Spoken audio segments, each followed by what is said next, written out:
muito bem-vinda a mais um vídeo aqui do canal. Bom dia para quem está assistindo de dia, boa tarde, boa noite. Hoje nós falaremos sobre um tema muito especial, que é a lei de alienação parental. Vocês pediram muito esse vídeo aqui, então eu estou trazendo. Já adianto que é um vídeo que não será curtinho, será um vídeo longo, então já se ajeita, senta, coloca na televisão, põe no fone, porque tem muita coisa boa no vídeo de hoje. Trouxe pessoas muito especiais para falar com a gente. Então já deixa o seu curtir também. Se você não está inscrita no canal, este é o momento. Se inscreva, porque sempre tem conteúdo valioso para você, como mulher, para que você entenda também um pouco mais sobre os direitos dos seus filhos. E para apresentar, né, eu quero começar apresentando essas duas pessoas ilustres que eu tenho aqui hoje para falarmos um pouquinho sobre esse assunto. O primeiro é a doutora Natália Ananias, que é, além de amiga, de colega de escola, de direito, Escola Brasileira de Direitos das Mulheres, ela é pesquisadora, advogada, feminista e contracolonial, é advogada de direito civil com enfoque no direito das famílias e com uma perspectiva feminista. Ela desenvolve pesquisas sobre a lei de alienação parental nos tribunais brasileiros e seus impactos para mulheres, crianças e adolescentes, junto do grupo Direito, Gênero e Famílias na Universidade de Brasília, sob a supervisão da professora Ela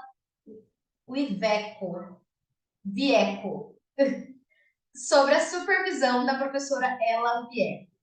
Recentemente, ela participou do encontro regional sobre alienação parental e direito das famílias na América Latina e Caribe, organizado pelo CLADEM e pela ONG da Equidade Agora, né, Equality Now, que contou com a participação de representantes de diversos países da América Latina para discutir as violações de direitos com a aplicação da pseudociência na região. Então, você já tem noção do que vem por aí no vídeo de hoje.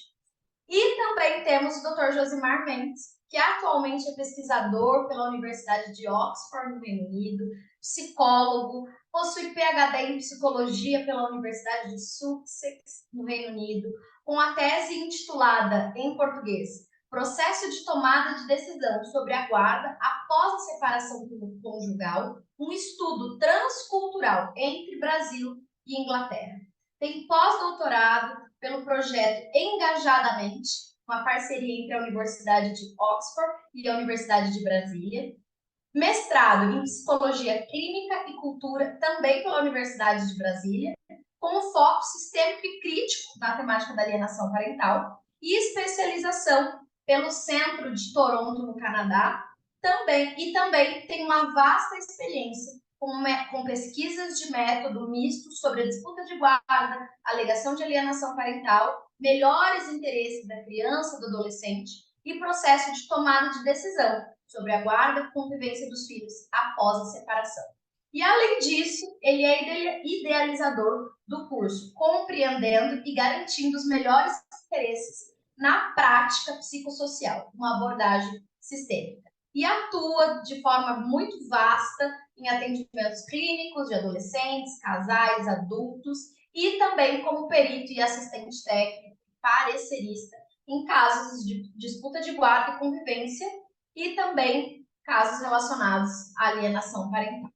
É um privilégio para mim inenarrável estar com vocês aqui no meu canal. Para quem está chegando agora e também não me conhece, meu nome é Mayara Brasil, eu sou advogada, atuo com perspectiva feminista, perspectiva de gênero na área das famílias e do direito das mulheres também. Atualmente sou professora de direitos das mulheres na Escola Brasileira de Direitos das Mulheres. E aqui no YouTube eu democratizo conhecimento. Eu acredito que o conhecimento ele precisa ser acessível a todas as mulheres, porque ele liberta. E é por isso que esse tema é tão importante. Que a lei de alienação parental há muito tem sido utilizada como uma prisão para muitas mulheres. Eu acredito que esse termo prisão reflete bem o que a lei significa na vida de muitas mulheres. E eu quero começar ouvindo um pouquinho de vocês, né, sobre como a lei da alienação parental ela surge no Brasil, se a gente começa ali a estudar um pouquinho cronologicamente, a gente consegue perceber que a lei ela surge como uma espécie de resposta ao crescimento do direito das mulheres e há quem diga que especificamente da Lei Maria da Penha. Então, primeiro, bom dia, boa tarde ou boa noite, né? Dependendo do horário aí que vocês estiverem assistindo o vídeo. É um prazer muito grande estar aqui, ter recebido esse convite. Também estar, né, conversando com a Maiara e com o Josimar. A Maiara, acho que é a primeiro espaço assim profissional que nós estamos compartilhando, né? E com o Josimar a gente já teve algumas trocas em outros espaços, né, Josimar? Bom, então eu realmente quero agradecer ao convite. Em relação a esse surgimento da lei, eu acho que tem algumas questões, algumas considerações que elas são importantes de serem feitas, assim. A respeito da própria teoria, né, da pseudociência da alienação parental, ela em si é uma resposta à conquista de direitos de mulheres e crianças no que diz respeito a conquistas que a gente veio tendo no passar do tempo, né? Então, por exemplo, inclusive a própria questão de ter autonomia das crianças respeitadas, que é um direito que a gente tem garantido no ECA, e com essa pseudociência a gente tem um enfraquecimento muito grande desse direito, né? Também em relação aos direitos das mulheres, de ter a sua proteção garantida, uma vida sem violência, né? Então é uma teoria que ela vem trazendo uma lógica mesmo de construção que é para descredibilizar essas denúncias, né? Que é para diminuir o valor dessas denúncias. Então, ela, pensando assim na própria lógica de construção dela, ela já é uma resposta a essas conquistas, né? E aí, pegando cronologicamente, o que a gente tem ali, enfim, no início dos anos 2000, a gente tem Lei Maria da Penha, né? Mas também que vem de uma série de condenações do Brasil no cenário internacional, que é justamente para ter leis e ter instrumentos de proteção de mulheres, né, no nosso país. Então, isso acontece logo no início ali dos anos 2000, né, final da década ali de 90, anos 2000. E aí, a gente tem, então, a alienação parental, né, essa pseudociência trazida dos Estados Unidos também nessa época. Só que não é só um movimento do Brasil, é um movimento também global, né, de certa forma. Isso vai sendo levado para outros países e pelos mesmos grupos, né, que são grupos de homens, de pais separados. Né? E aqui no Brasil, a vinculação dela é muito forte com a lei da guarda compartilhada. Se eu não estiver enganada, foi ali por 2002, 2004 que começou a tramitação do projeto da guarda compartilhada. Então, teve um momento que esses pais, né, eles decidiram sair mesmo do foco da guarda compartilhada para ir para o foco da alienação parental, que tem um viés muito mais punitivo. Né? Mas no Brasil, a gente ainda vê, até pela aplicação nos tribunais, essa vinculação muito grande da defesa, né, da alienação parental com a guarda compartilhada obrigatória, né, que essa obrigatoriedade é uma mudança que a gente já teve em 2014. Então, ela vem, né, ela é trazida para o Brasil por esses grupos com o objetivo de punição, que era, inclusive, o projeto originário tinha era a compreensão de que a alienação parental era um crime, né? Ela não perdeu o viés punitivo, só que aí a gente vai ter punições cíveis, né? Mas ela tinha também esse viés criminal. Então, ela é trazida por esses grupos justamente com essa construção lógica de descredibilização, mas também nesse momento em que isso, como uma resposta, né, esse movimento de resposta está acontecendo em outros locais, né, em outros países. Então, é um movimento que também vai para a Espanha, por exemplo, na Espanha, os movimentos são os mesmos, né? Grupos de pais separados.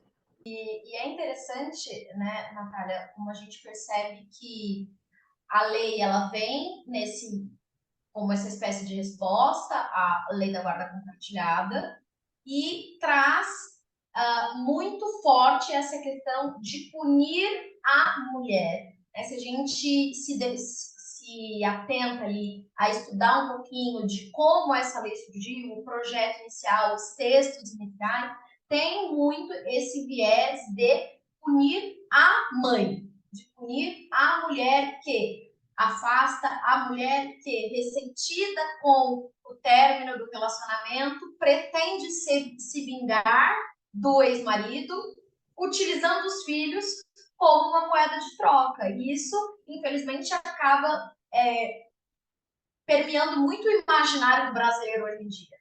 Eu acredito que mesmo E com não a só o revogação... brasileiro. Porque se a gente for pegar, Mayara, essa parte do histórico, da origem, da semente do mal, né?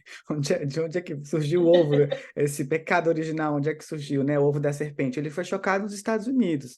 E ele foi chocado na década de 80. Então, quando você vai olhar o ambiente histórico da década de 80 dos Estados Unidos, a gente tem uma questão seguinte. 2 décadas antes, na década de 60, você teve um movimento de liberação civil, de conquista de direitos civis, para populações que eram subjugadas, no caso as populações negras, mas também de independência das mulheres, né? Então, a questão dos direitos reprodutivos e outras coisas mais. E aí, obviamente, a gente entende do ponto de vista histórico que o patriarcado, ou que essa opressão dos homens contra mulheres, ou do sexo masculino, né, em relação ao sexo feminino, ela sempre tenta repescar um pouco desse poder que está se esvaindo pelas suas mãos. Aí a Natália acabou de falar que isso aconteceu aqui no Brasil, mas essa hipótese que para mim é uma questão muito concreta, né, de que vem a Maria da Penha, 4 anos depois você tem a questão da alienação parental. E aí esse mesmo movimento, ele acontece nos Estados Unidos, mas com espaço de décadas. E aí na década de 80, quando surge a teoria de alienação parental, é importante você observar do ponto de vista histórico que ela não foi a única teoria que tinha o mesmo viés misógino que tem a teoria de alienação parental. Você tem pelo menos mais 3 outras teorias que foram surgidas na mesma década, com espaço de anos entre uma e outra. Por exemplo, a síndrome de Medeia, né? Para quem não lembra, Medeia é um mito do grego, na qual Medeia, nessa descrição bem estereotipada que a Mayara trouxe, né? Que é uma mulher ressentida pela traição do marido, para se vingar do marido, ela vai lá e mata os filhos, né? Tem a síndrome da mãe maliciosa após o divórcio, a síndrome das falsas alegações de abuso sexual. E todas elas têm o mesmo chorume, elas têm o mesmo ranço misógino, que é de desqualificar as mulheres de partida, de forma inquestionável. E isso é interessante, porque parte do pressuposto de uma ideia pré-concebida de que as mulheres, por serem mulheres, elas são assim mesmo, assim como, segundo consta, inclusive, como você bem trouxe, Mayara, na teoria original, desequilibradas emocionalmente, vingativas, ah, capazes de Interesseiras. interesseiras, manipuladoras, que elas conseguem, assim, a mãe não consegue fazer o menino comer um vegetal, uma cenoura, mas ela consegue fazer uma lavagem cerebral para ela não gostar do pai do menino, que ele ama, sempre amou, e esta mãe que tem este poder maravilhoso, né, de convencer criança. é, Enfim, se a gente for trazer para a vida real, essas coisas ficam muito absurdas. A mãe não consegue fazer o menino comer uma cenoura, mas é fazer ele deixar de gostar do pai. Enfim, mas esse Parece cômico, né? parece cômico, né? Mas é uma comicidade que é trágica do ponto de vista de como que isso tem afetado de forma sistemática o direito de mulheres e de crianças no Brasil. Mas só para resgatar essa questão histórica, assim como você tem ali esse movimento dos anos 2000 que a Natália trouxe, já antes nos Estados Unidos já havia também esse movimento em função de outras questões, e a teoria de alienação parental não foi a primeira, mas foi a que mais vingou. A pergunta que fica por que foi a que mais vingou, a que mais teve efeito? É porque existem várias coisas dessa teoria que favorecem ela. A primeira delas é que ela é contra mulheres e contra crianças. Isso aí, né? Já de, Sempre funcionou, né? sempre funciona. Nada de novo sobre a Terra. A segunda coisa é que se a gente faça um teste, faça um experimento na sua casa, aí você que está assistindo a gente, sai agora, depois que terminar de ver o vídeo, vai na portaria do seu prédio ou no mercado, explica o conceito de alienação parental para alguém e vê se a pessoa não consegue entender. É muito fácil de entender, é muito raso, é muito simples. Então, imagina o seguinte: você é um operador do direito que não teve nenhuma formação sobre do ponto de vista psicológico, psicossocial, de desenvolvimento das famílias, você não consegue entender aquela bagunça, aquela brigaiada toda lá que a gente vê em casa de família. você não consegue entender, e aí vem uma teoria que simplifica tudo isso e te dá ali como, a forma como agir, como fazer, como punir as mulheres, né? Então, isso também está muito envolvido no sucesso da teoria de alienação parental.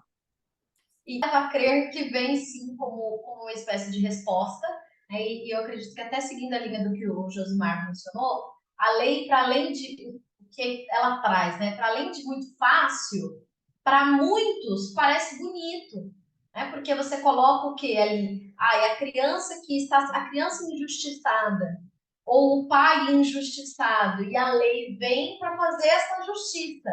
Só que de uma forma muito superficial, né? Não se analisa de fato o contexto dessa relação, não para fazer aquele raciocínio. Será que a mãe realmente tem o poder de fazer com que essa criança se afaste do pai?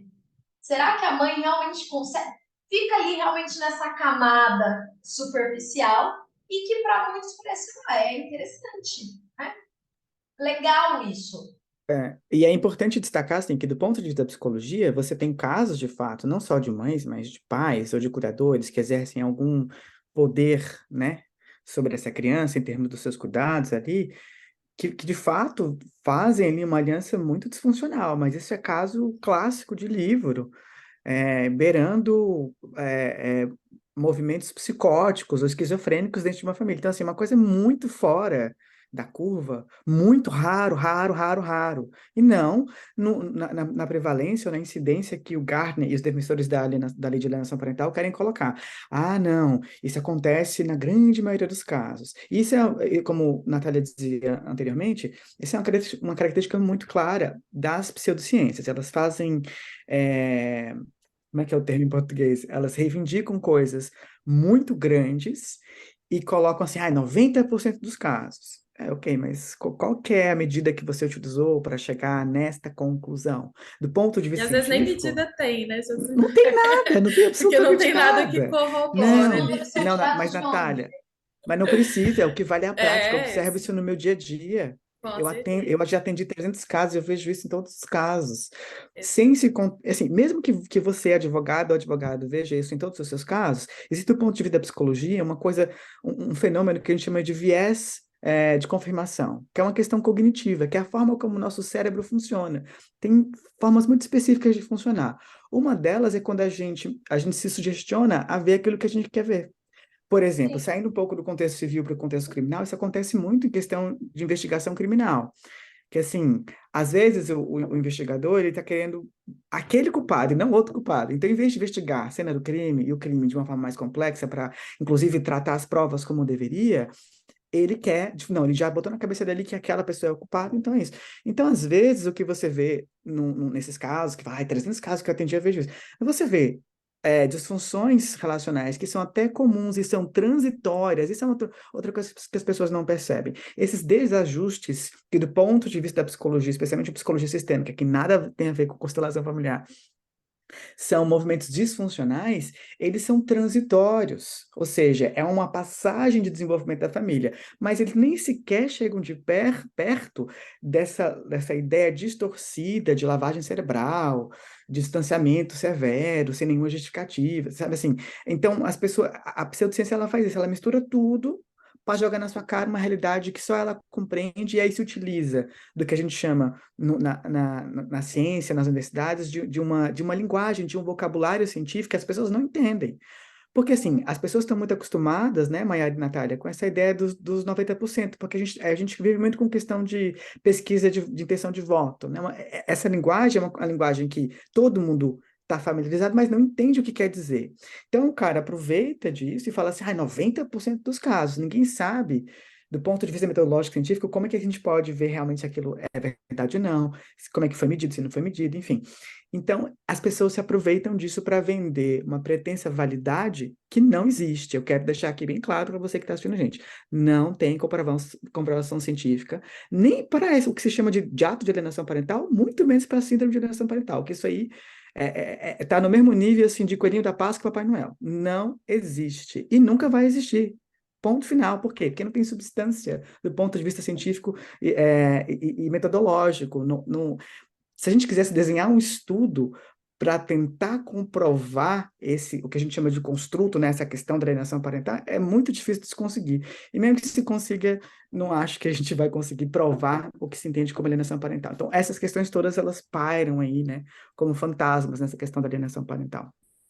Sim, sim. E até quando a gente traz, né, o tema alienação parental, o que a lei coloca como alienação parental? E aí eu vou ler aqui alguns tópicos para vocês, e eu acredito que com isso a gente já começa a entender ainda melhor o que foi dito até aqui, né? Então, o primeiro item, realizar campanha de desqualificação da conduta do genitor no exercício da paternidade ou da maternidade. E aí a gente já cai num campo assim, amplo demais, né? O que é uma campanha de desqualificação? Né? O que entra na campanha de desqualificação?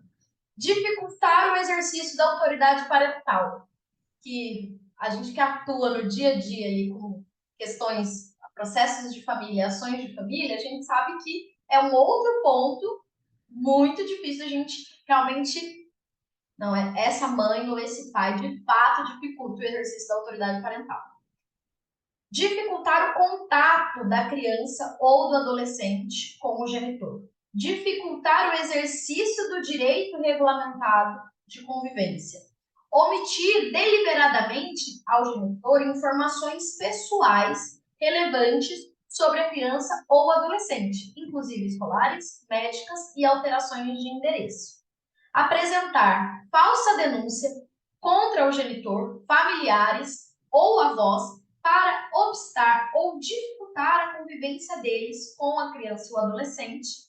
E, por último, mudar o domicílio para um local distante, sem justificativa, visando dificultar a convivência da criança ou do adolescente com o genitor ou com os familiares destes ou com os avós.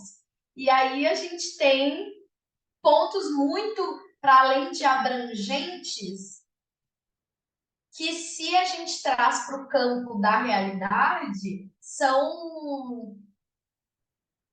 Qual a palavra que me fugiu aqui? São muito difíceis de serem comprovados, né? De realmente serem comprovados, e que muitas vezes acontecem pela própria negligência interna. Então, dificultar o exercício da autoridade parental. Muitas vezes esse pai não tem autoridade parental porque ele não se faz presente na vida dos filhos, porque ele é pai folguista, né? Pai de final de semana.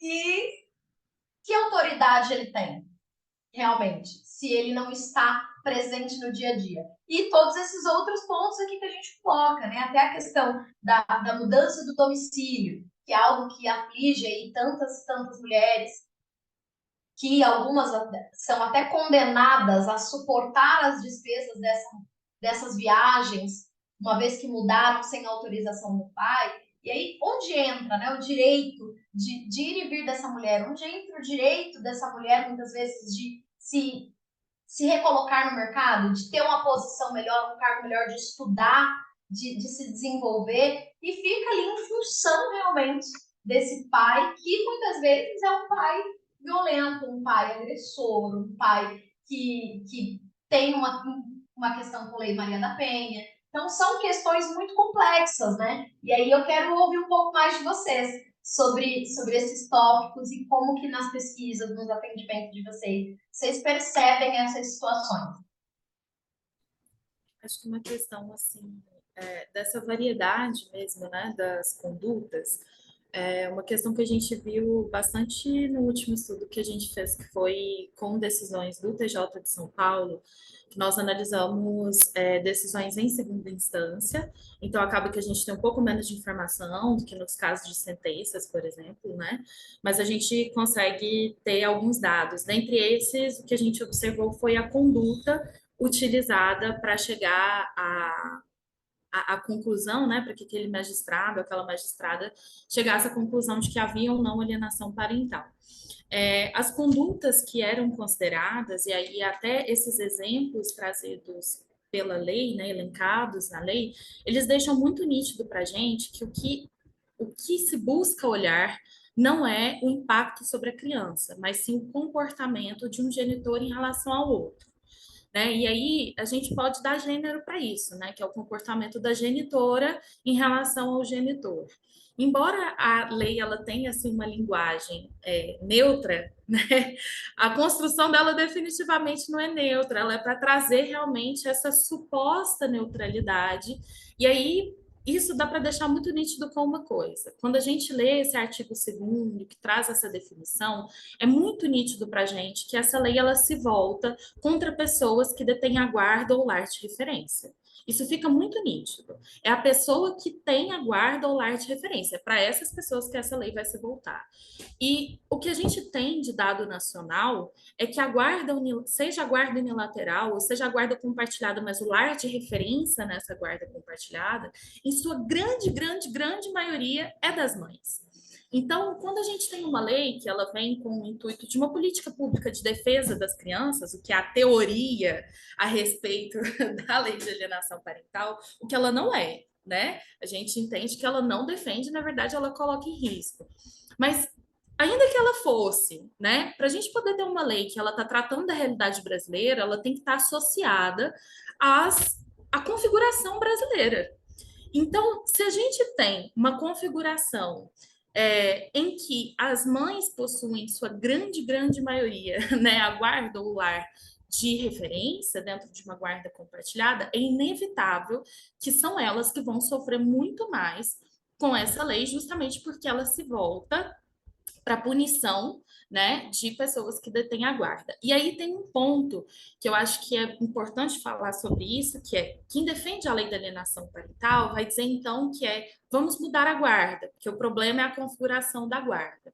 O problema não é só a configuração da guarda. A gente tem uma configuração patriarcal socialmente, né? A nossa configuração social ela é patriarcal e a gente tem que o estabelecimento do cuidado, né? As mulheres são ensinadas desde criança a cuidarem dos outros, né? A cuidar, a se responsabilizarem pelos outros, enquanto os homens não. E isso também vai se refletir no exercício da maternidade, da paternidade. Nós temos construções sociais do que é essa maternidade, do que é essa paternidade, inclusive dos cuidados que essas mães, esses pais dedicam aos filhos. Então, muitas vezes o que a gente tem é uma sobrecarga materna e ausência paterna, né? E isso, lógico, vai se refletir no estabelecimento da guarda. Então, não basta simplesmente mudar a configuração da guarda, né? Não é esse exatamente o caminho. A gente tem que ter também uma mudança, uma modificação na responsabilização que homens têm sobre seus filhos, né? Sobre como eles se responsabilizam pelos cuidados de seus filhos. E aí a gente tem também um reflexo de a guarda compartilhada, ela se tornou obrigatória, está sendo estabelecida em casos, inclusive, que não existe qualquer tipo de consenso e que vai só reforçando a violência, justamente por isso, né?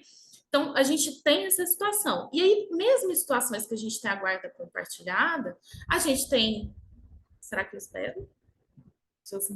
Acho que ela caiu, não caiu? Pode continuar, que eu tô aqui, vai voltar minha imagem só.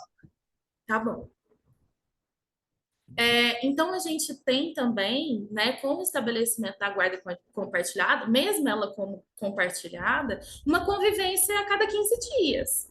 Então, assim, sobre o que é a guarda compartilhada? Porque me parece que é muito mais sobre poder, sobre manutenção de poder, de decisão, né? Essa é a configuração que a gente tem no Brasil. É sobre essa organização de poder, né? E aí, enfim, assim, né? Tá voltando aqui para o ponto que eu fui fugindo um pouco, mas trazendo essa questão das condutas, quando a gente vai analisar essas condutas, as condutas em geral que estão sendo analisadas para se dizer que há ou não alienação parental, elas são em relação ao comportamento de um outro genitor, não sobre o impacto que isso tem para as crianças e adolescentes. Então, isso deixa muito nítido. A lei ela não é sobre proteção de criança e adolescente. Ela é sobre controle de comportamento do outro genitor. Existem pais que são condenados, digamos assim, por alienação parental? Existem. Só que, quando a gente vai ver essas medidas que são aplicadas, assim, no Brasil, o panorama geral é que a alienação parental, ela é muito mais um argumento de reforço de algo que se busca em relação à guarda e de regulamentação de convivência. Então, gente, já começa por aí. Ela não é um objetivo em si. Então, não é um objetivo de proteção da criança. É usar isso como um argumento para reforçar que aquele modelo de guarda que você está buscando, aquele modelo de convivência que você está buscando. Então, em geral, né, essa visão assim, do que a gente tem, dos processos que a gente vem analisando, é isso que a gente está vendo, né, nesses resultados. Mas, para além disso, né, pegando ali por as medidas que são adotadas, as medidas, então, elas vão dizer muito mais sobre essa configuração mesmo, né? Mas as medidas punitivas, aquelas que são da aplicação de multas altíssimas, altíssimas, mais de 50 mil reais de multa, que isso é absurdo para danos morais quando a gente pensa, né? Que a gente vai ver outros tipos de configuração de danos morais, por exemplo. Quando a gente pensa nessas medidas punitivas, elas só são aplicadas contra mulheres. Então, isso também traz um viés de gênero, né? E até essas condutas. As condutas, elas só são, digamos assim, absurdas, amparadas em estereótipos de gênero, fortemente amparadas, quando são contra mulheres. Então, a gente tem um caso, por exemplo, de uma mulher que foi condenada por alienação parental, porque estava estabelecida uma convivência assistida, e ela, ali nessa convivência assistida, que era no próprio tribunal, ela não participava ativamente para que a criança interagisse com o pai. Então, está no relatório, né, que foi a principal prova utilizada para dizer que tinha alienação parental, que ela só levava a criança e ficava num canto. Então, ela não se dedicava a uma aproximação do pai com a criança. Aí ela foi considerada alienadora. Esse tipo de compreensão sobre alienação, totalmente amparado numa cobrança que se exige da maternidade, ela só ocorre contra mulheres. Porque a cobrança de paternidade, o que se espera da paternidade é a ausência, não é a presença. Né? Então, esse tipo de cobrança só aparece contra mulheres. E aí é que vem essas... Enfim, que essas condutas, elas mostram, né, aliadas aí aos estereótipos de gênero, o que elas realmente servem. Que é esse controle e a punição. E é marcante essa sua fala, de que a lei ela não vem para defender crianças, né? Que ela vem no sentido de realmente punir mulheres. Porque se o intuito fosse proteger crianças, a postura, a conduta, a forma seria totalmente diferente. E para começo de conversa, não precisaríamos nem de uma lei nova, tendo em vista que a gente tem o Estatuto da Criança e do Adolescente. E isso é fundamental. Assim, a Natália deu uma aula para nós, assim, ela levantou vários pontos aqui importantíssimos, né, que compõem essa discussão mais crítica sobre a questão da alienação parental. E aí a gente precisa começar a desconstruir algumas coisas e a fala da Natália é introdutória para essas desconstruções que são importantes. Então, como ela bem disse, a lei não protege crianças.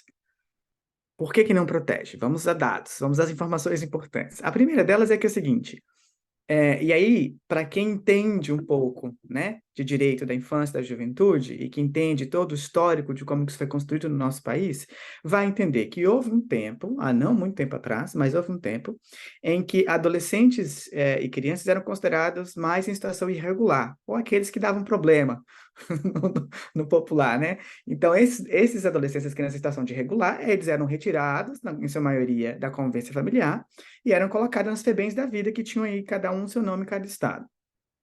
Depois, com esse movimento, né, assim, essa conjuntura de fatores sócio-históricos nacionais e internacionais, então o fim da ditadura, a Constituição Cidadã no mundo inteiro, a consolidação do direito da criança e do adolescente, então a conjunção desses dois fatores alçou a criança e adolescente, é o que a gente chama de uma condição de sujeito de direitos.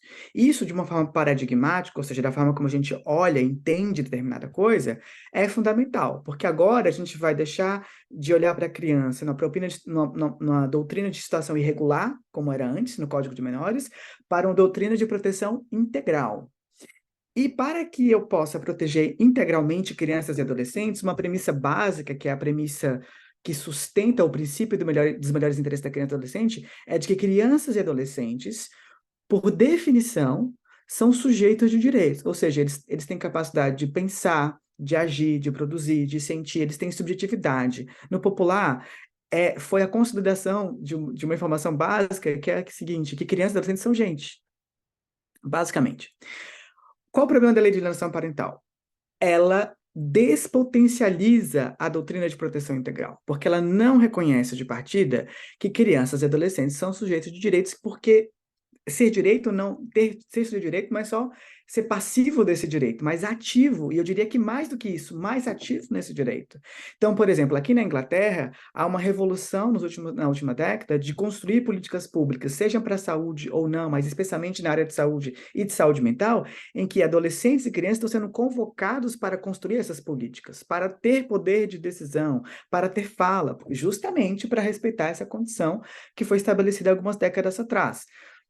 Só que e aí a ideia é a seguinte: não é que essa criança é passiva de um direito de ser proteção. A sua própria proteção, inclusive na questão do direito a acesso à saúde, tem que ser constituída de forma ativa e protagonista por essa criança e por esse adolescente.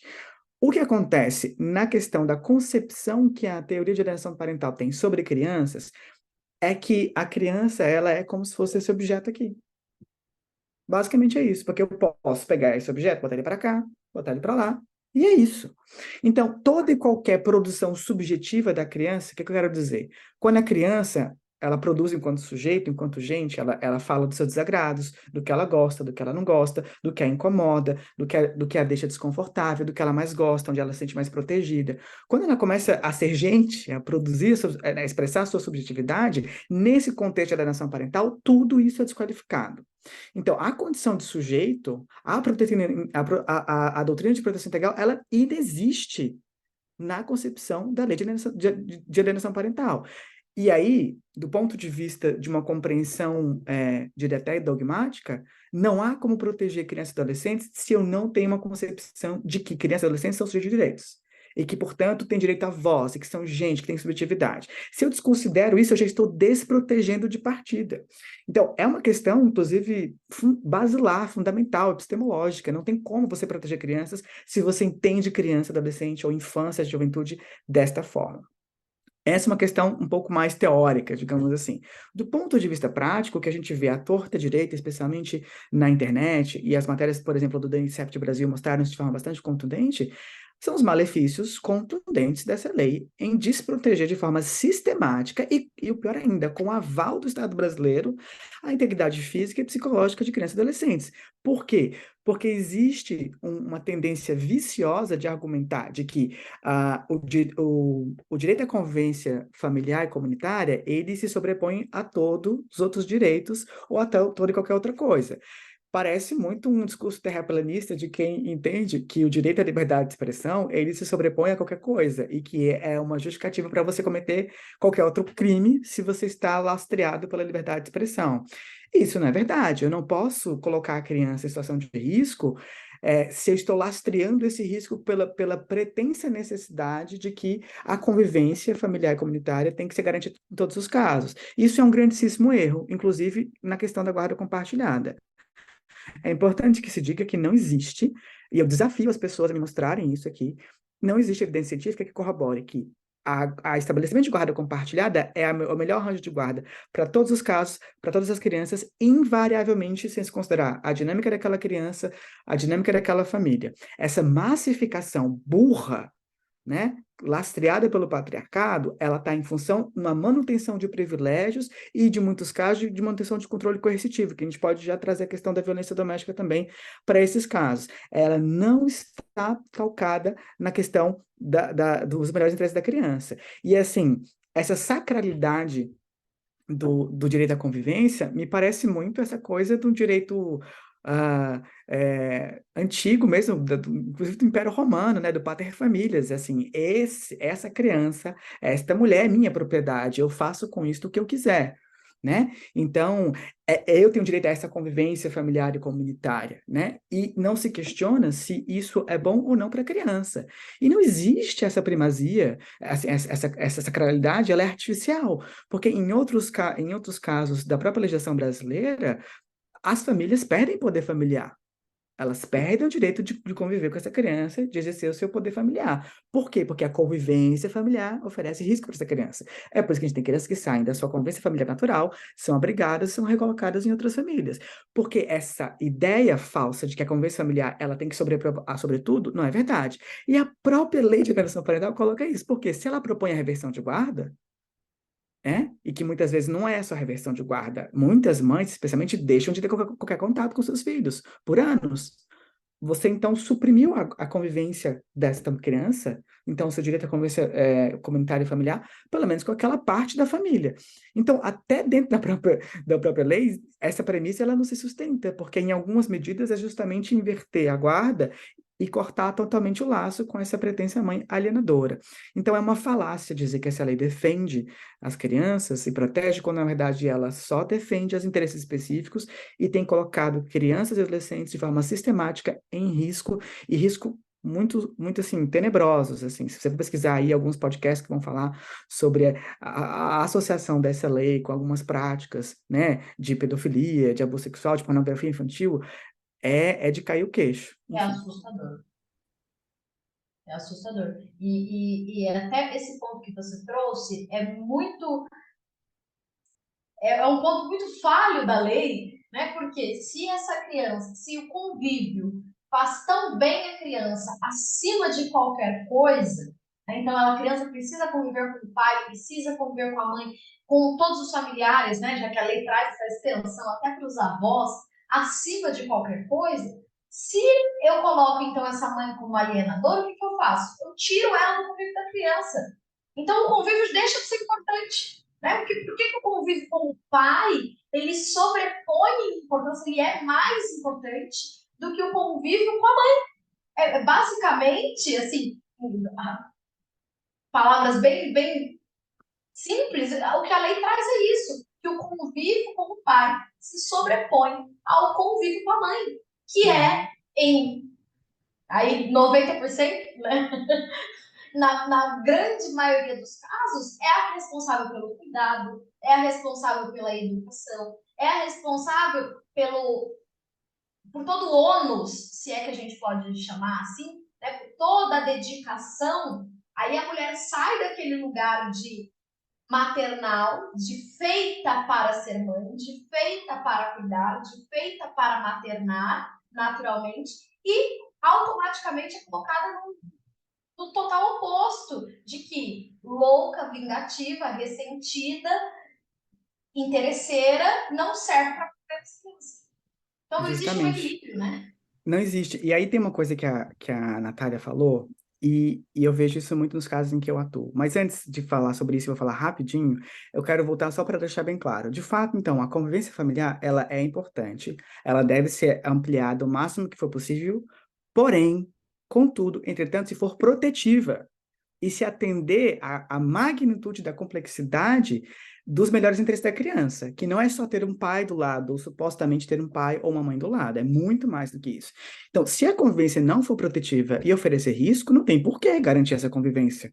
Inclusive, é o que está colocado de forma extensa no ECA, quando você fala dessas questões que eu falei de substituição de família, né? Enfim, a Natália falava de uma coisa que, assim, outro dia eu estava brincando com uma colega minha que a gente podia mudar o nome de lei de alienação parental para a lei Menino Neymar. Lembra desse meme que ficou famoso? E assim, eu não sei se as pessoas lembram, assim, o menino Neymar, assim, essa coisa que o Galvão Bueno fez assim, tudo o que o Neymar fazia, eu deixava de fazer, porque ele é um menino Neymar, né, assim, colocava nessa conta de que ele era um menino, que ele estava crescendo, não. Então, essa justificativa de que, é o menino Neymar. Então, basicamente, esses pais que a gente observa que alegam alienação parental, eles são os meninos Neymar da parentalidade. Por quê? E aí, colocando de uma forma um pouco mais científica, né? O que acontece? Existe uma teoria na psicologia que ela é bastante desenvolvida e ela é utilizada para fazer experimentos em várias áreas da nossa vida. É a teoria do que a gente chama de locus de controle. O que é isso? Locus quer dizer local, controle é controle mesmo, né? Então, a teoria do locus de controle vai dizer para a gente assim, que o locus de controle é onde a gente localiza o controle da nossa vida, ou seja, aquilo que determina a nossa vida. Então, fazendo uma analogia, uma comparação, é como assim, é como se você estivesse num barco, perdão, e para onde que a onda vai te levar? Para esse lado ou para aquele lado, né? E aí a teoria do locus de controle vai falar o seguinte: as pessoas que têm um locus de controle mais externo, ou seja, que atribui os desfechos da sua vida, ou seja, o que acontece na sua vida deixa de acontecer com o que acontece no exterior, ou seja, o meu pai, minha mãe, a economia, enfim, a política, qualquer outra coisa, é externo ao ser esse sujeito, né? Esse é o locus de controle externo. E tem um locus de controle interno, que é assim, que apesar do que está acontecendo aqui fora, eu entendo que se eu, né, fizer isso, eu fizer aquilo, se eu fizer esse arranjo, ou se eu mudar esse comportamento, ou se eu adquirir aquela habilidade, eu consigo, né, controlar mais a minha vida. Então, basicamente, você tem o locus de controle que é interno e que é o externo. A literatura tem pencas de evidência mostrando para gente que o locus de controle externo, que é esse associar o que determina a sua vida, basicamente, ao que está no exterior, é mais associado com questões menos adaptativas, menos assertivas, e com uma série de desfechos negativos para o desenvolvimento da pessoa. O que eu quero dizer com isso? Nesses casos todos que eu atuo, em que há alegação de alienação parental, eu vejo muito claro esses pais, tanto ao longo dos autos, quanto nos estudos, seja ele social, psicológico, tendo um locus de controle da sua paternidade externo. Eu não faço nada de errado. Eu queria tanto exercer essa paternidade, eu sou tão bom pai, mas ela não deixa. Assim, eu penso que eu falo, é a lei menino Neymar. Coitado, né? Ele só queria jogar bola, ele só queria conviver com o pai. Assim, e aí quando Só você queria fala, ser pai, só queria é, cuidar, só queria amar meu justamente, filho. e aí, assim, esse curso que a gente mencionou no começo e que a Natália está fazendo, eu tenho uma ferramenta em que isso fica muito claro, em que fatores de riscos muito claros relacionados ao pai ou à mãe, mas especificamente ao pai, evidenciam que ele tem um locus ele identifica o exercício da sua paternidade mais de forma externa do que interna. E claro, isso também envolve outras questões psicológicas. Se eu atribuo mais ao externo do que ao interno, é muito mais fácil eu não me responsabilizar, porque afinal de contas não sou eu que controlo. É o externo, é a justiça, é advogado, é a Lei Maria da Penha, é essa mãe, né, que é, que é manipuladora, que é vingativa, mas tem um outro nome, que é devoradora, enfim, o povo adora adjetivar, né? Sim. Então, basicamente, assim, é batata. Em todos os casos em que eu vejo essas acusações muito severas de alienação parental, eu vejo esses pais que parecem ter um locus de controle da sua parentalidade mais externo. E aí, percebam a gravidade. O que a lei faz, nessa analogia com a lei Menino Neymar, é desresponsabilizar, oficializar a Legitima, né? Esse... justamente, legitima a desresponsabilização, porque absolutamente nada que esse homem faz é equivocado ou merece alguma revisão, assim como as mães também têm o que revisar, o que repensar, afinal de contas, mães também são seres humanos, mas essa benevolência, essa bondade, essa generosidade, a justiça só tem com o gênero. Eu acho que eu não preciso nem dizer qual que é. E aí eu acho que até um ponto, assim, é que a alienação parental, né, essa pseudociência, ela é amparada em estereótipos de gênero, não só em relação à mulher, mas também em relação ao homem, né? Quando a gente fala de gênero, a gente não está falando só de mulheres, né? A gente está falando de todo mundo é perpassado por gênero. Então, isso também diz respeito a como os homens são enxergados socialmente, quais são os estereótipos de gênero em relação a homens, né? Que é um local de vítima, que é esse local de desresponsabilização mesmo, do menino, Tadinho. né? Um adulto que é um menino. Então, é realmente, enfim, né? E até do lugar da criança também é um lugar de colocar a criança como um ser manipulável, né? Então, também está associado a um estereótipo que a gente espera de crianças, né? Enfim, que a gente tem de crianças. E até isso que vocês falaram, né? É aquele caso clássico do pai que pega o filho, não cuida, terceiriza o cuidado. É para uma avó, é para a madrasta, é para uma tia, para uma madrinha, e no fim das contas ele figura no processo como o paizão do ano. Fez várias fotos para postar no Instagram, enche o processo de fotos do convívio, e aí ele é um pai maravilhoso. E o judiciário compra, e ainda a Natália trouxe muito bem isso, de que o gênero ele também recai sobre o homem, e aí a gente tem essa ideia de que o que se espera do pai é a ausência. Então, o pai que se dispõe a brigar na justiça pelos seus filhos, ele já é visto como um acima da média. São que tantos pais não estão nem aí. Esse aqui está brigando tanto pela guarda.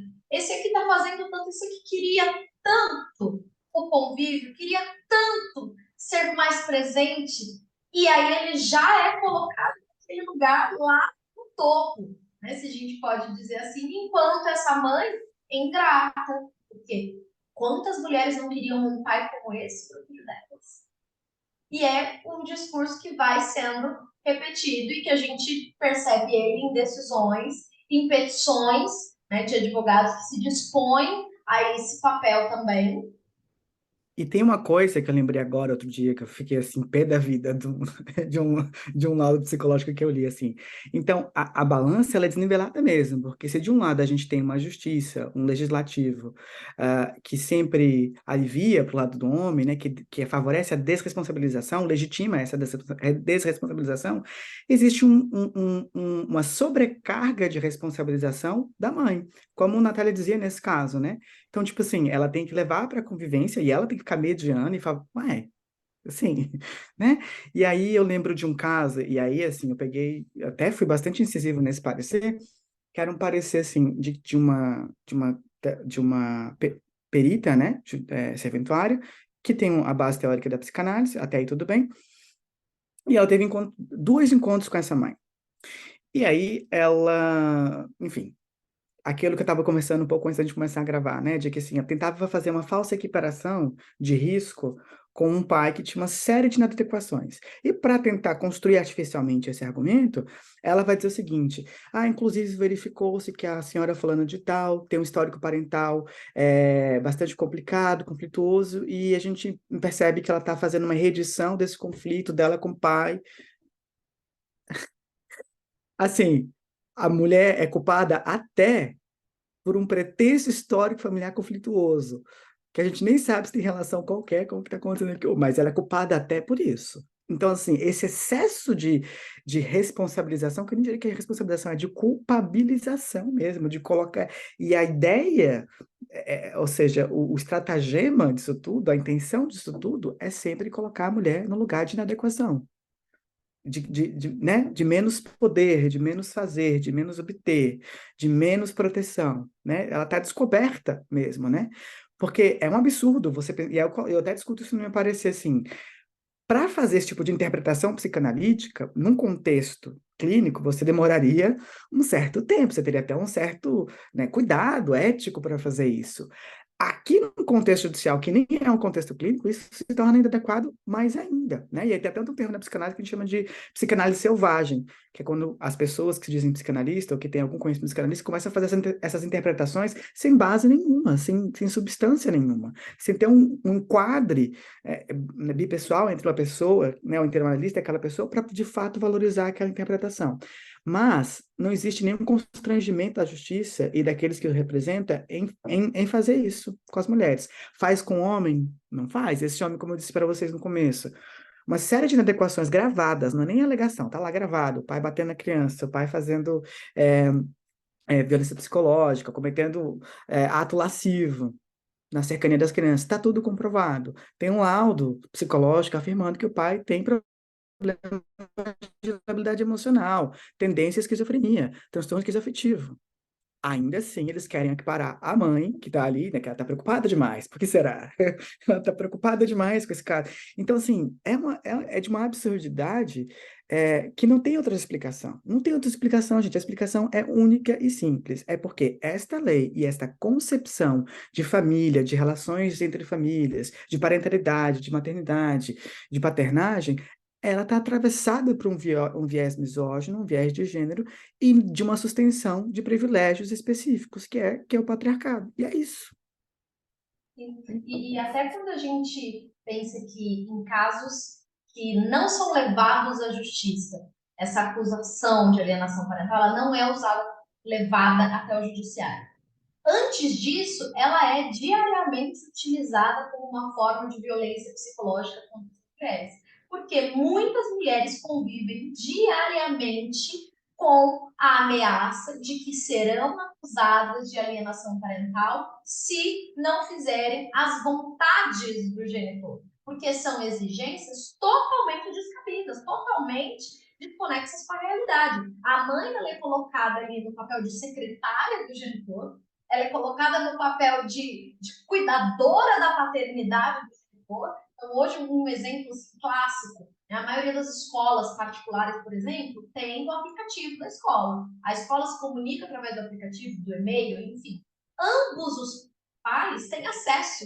Ou, se não tem acesso, é uma ligada da secretaria, eu tenho acesso. Um e-mail, o acesso é concedido. E esse pai não faz. Esse pai não vai atrás, ele não frequenta a reunião, ele não sabe, ele não é chamado, ele não se interessa, mas é função da mãe avisá-lo da apresentação dos filhos, da dança da festa junina, da festa de Dia dos Pais, da nota que a criança tirou. Quando esse pai, na maioria das vezes, pega a criança no final de semana ou no dia de semana e sequer se preocupa se tem uma lição de casa, se tem uma tarefa da escola.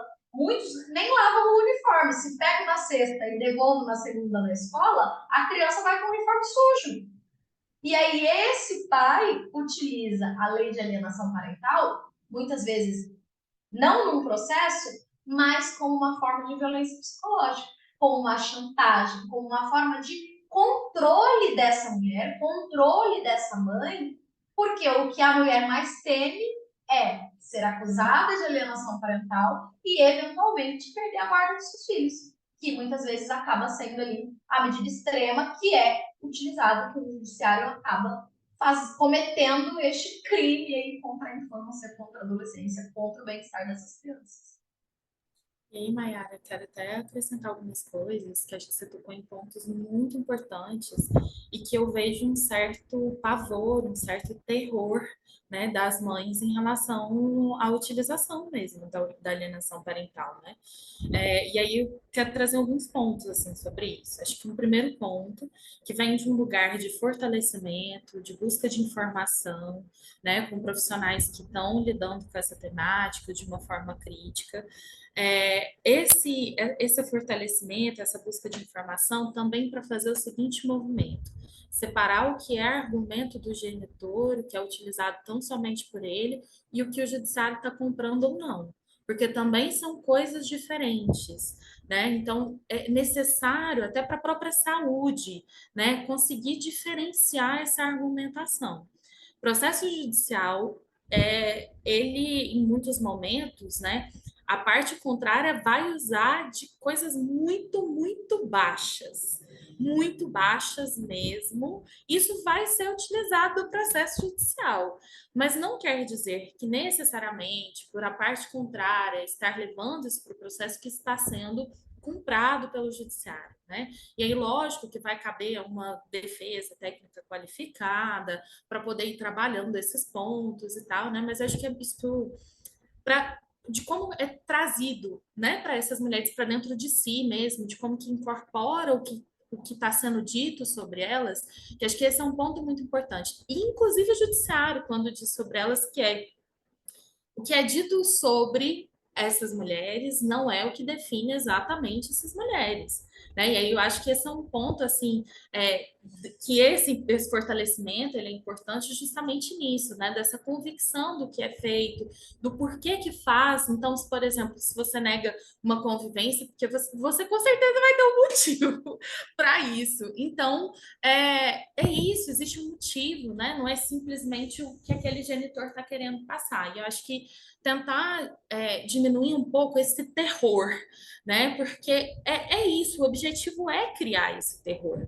né? Então, assim, primeira coisa, se a alienação parental ela está sendo usada fora de um processo, como esse argumento para poder manipular, para poder controlar o comportamento, para poder te fazer de secretária, né? Para poder realmente saber onde está, onde a mulher está, né? O que ela está fazendo. Se é utilizado nesse contexto, acho que um bom ponto já vamos então ver o que está acontecendo no processo judicial. É um processo judicial que vai estabelecer determinadas obrigações. Lógico, tendo ciência, e acho que a importância até do seu canal, né, também de outras advogadas que estão falando sobre isso, do que são essas obrigações, o que são esses deveres, né, para entender esses limiares. Né, mas não tem nenhuma obrigação de ser secretário, pelo amor de Deus, né? E também não tem obrigação de desfazer de coisas da própria vida para poder estar cuidando de responsabilidades que seriam desse genitor. Né? Então, enfim, esse é um primeiro ponto, né? Isso fora de um processo judicial. E quando existe o processo judicial, acho que essa separação da argumentação, e aí vamos lá falar sobre os dados, né? Os casos de inversão de guarda, eles ocorrem, sim. Mas primeiro que eles não ocorrem em todos os casos. Segundo que eles não ocorrem na maioria dos casos. Tá? Então, a gente precisa falar sobre esses casos de inversão de guarda com certeza, porque eles são absurdos, isso é legitimado com base na lei de alienação parental, mas até para a gente poder trabalhar esse terror, né? Em geral, o que a gente está tendo de dado até o momento é que, em regra, essa argumentação da alienação parental ela é muito utilizada como um reforço para a configuração da guarda, para a configuração da convivência. Esses casos de inversão da guarda, eles vêm muito nesses casos em que há um abuso sexual, uma denúncia de abuso sexual. E que aí são casos extremamente delicados, e aí a gente, lógico, precisa conversar mais sobre isso, até produzir mais dados sobre isso, né? Mas enfim, esse terror, acho que a gente também precisa trabalhar um pouco em cima desse terror. Lógico que existem essas problemáticas, a gente tem que criticar elas, a gente tem que falar sobre elas, a gente tem que produzir dados sobre elas, mas a gente também tem que entender o que acontece em geral, né? Eu estou reforçando muito isso, que é do dado maior que a gente tem, justamente para a gente não gerar esse terror, né? Que eu acho que isso também é um problema. Poxa vida, um processo judicial, ele por si só é desgastante. Então, o que é um desgaste emocional de um medo de perder a guarda do seu filho, né? O que é isso, assim. Então, é realmente esse autofortalecimento, buscar essas informações, fazer essas diferenciações dos argumentos, né? Acho que isso é bastante importante. E buscar uma assessoria jurídica especializada, minimamente, né? Eu acho que, assim, muitos dos casos que eu pego, porque mudou de escritório e aí você vai acompanhando o histórico do processo, né? Assim, o quanto que, infelizmente, de fato, e eu tô falando assim do ponto de vista da psicologia, e para mim é muito claro, né? Mesmo não sendo alguém do direito, que quando você tem uma assistência jurídica que ela não tem um mínimo de entendimento do que está fazendo, isso pode gerar problemas que você não deveria ter se tivesse o mínimo de atenção. Então, minimamente uma assessoria que entenda e que tenha uma substância no direito de família, idealmente que tenha alguma sensibilidade com as questões de gênero, e, se possível for, feminista, é o combo, né? A tríplice de ouro, diria assim, né? Então, existem coisas que, como a Natália está dizendo, você pode se cercar para, de fato, ter uma vida mais tranquila, não ficar também nessa noia, né? Como a Natália está dizendo, de ficar pensando sobre isso e tudo mais. Tem coisas que você pode fazer para poder se proteger e se cuidar durante esse processo. E até um ponto que a gente estava comentando antes de iniciarmos a gravação é sobre as batalhas. Né? Muitas vezes, nessa nova forma de parentalidade, né, que ele está se formando, então, imagine aquele cenário do casal que foi casado por X tempo, nasceu o fulaninho, e viveram ali por um tempo, passou aquele desgaste da relação até chegar ao divórcio, né? Na maioria dos casos, né? A gente não pode dizer ninguém, né? Mas na maioria dos casos, a pessoa não se ama hoje, olha, hoje não quero mais ser casado, vai embora, cada um do seu lado. Então, existe ali aquele desgaste e existe aquele momento em que ambos estão aprendendo a se relacionarem com a existência dessa criança nesse novo formato, né? Onde cada um mora na sua casa, qual é a responsabilidade do A, qual é a responsabilidade do pai, da mãe.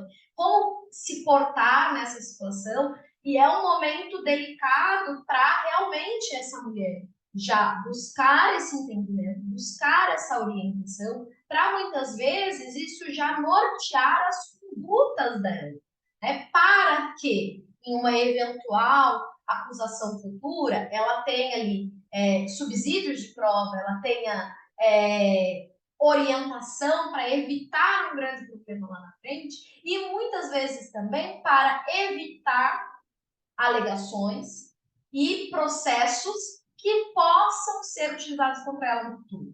Porque muitas vezes, né, mulheres mal orientadas por profissionais que não têm essa perspectiva de gênero e tampouco uma atuação feminista, incentivam mulheres a moverem ações sem embasamento e que muitas vezes são utilizadas o tiro sai pela culatra. Ela move uma ação que a resposta é a acusação de violência sexual. Então, é muito importante realmente para a mulher entender todo esse contexto, entender que estamos diante de um judiciário misógino, estamos diante de situações em que a lei de alienação parental ela está em vigor, por mais que a gente lute diariamente pela sua revogação.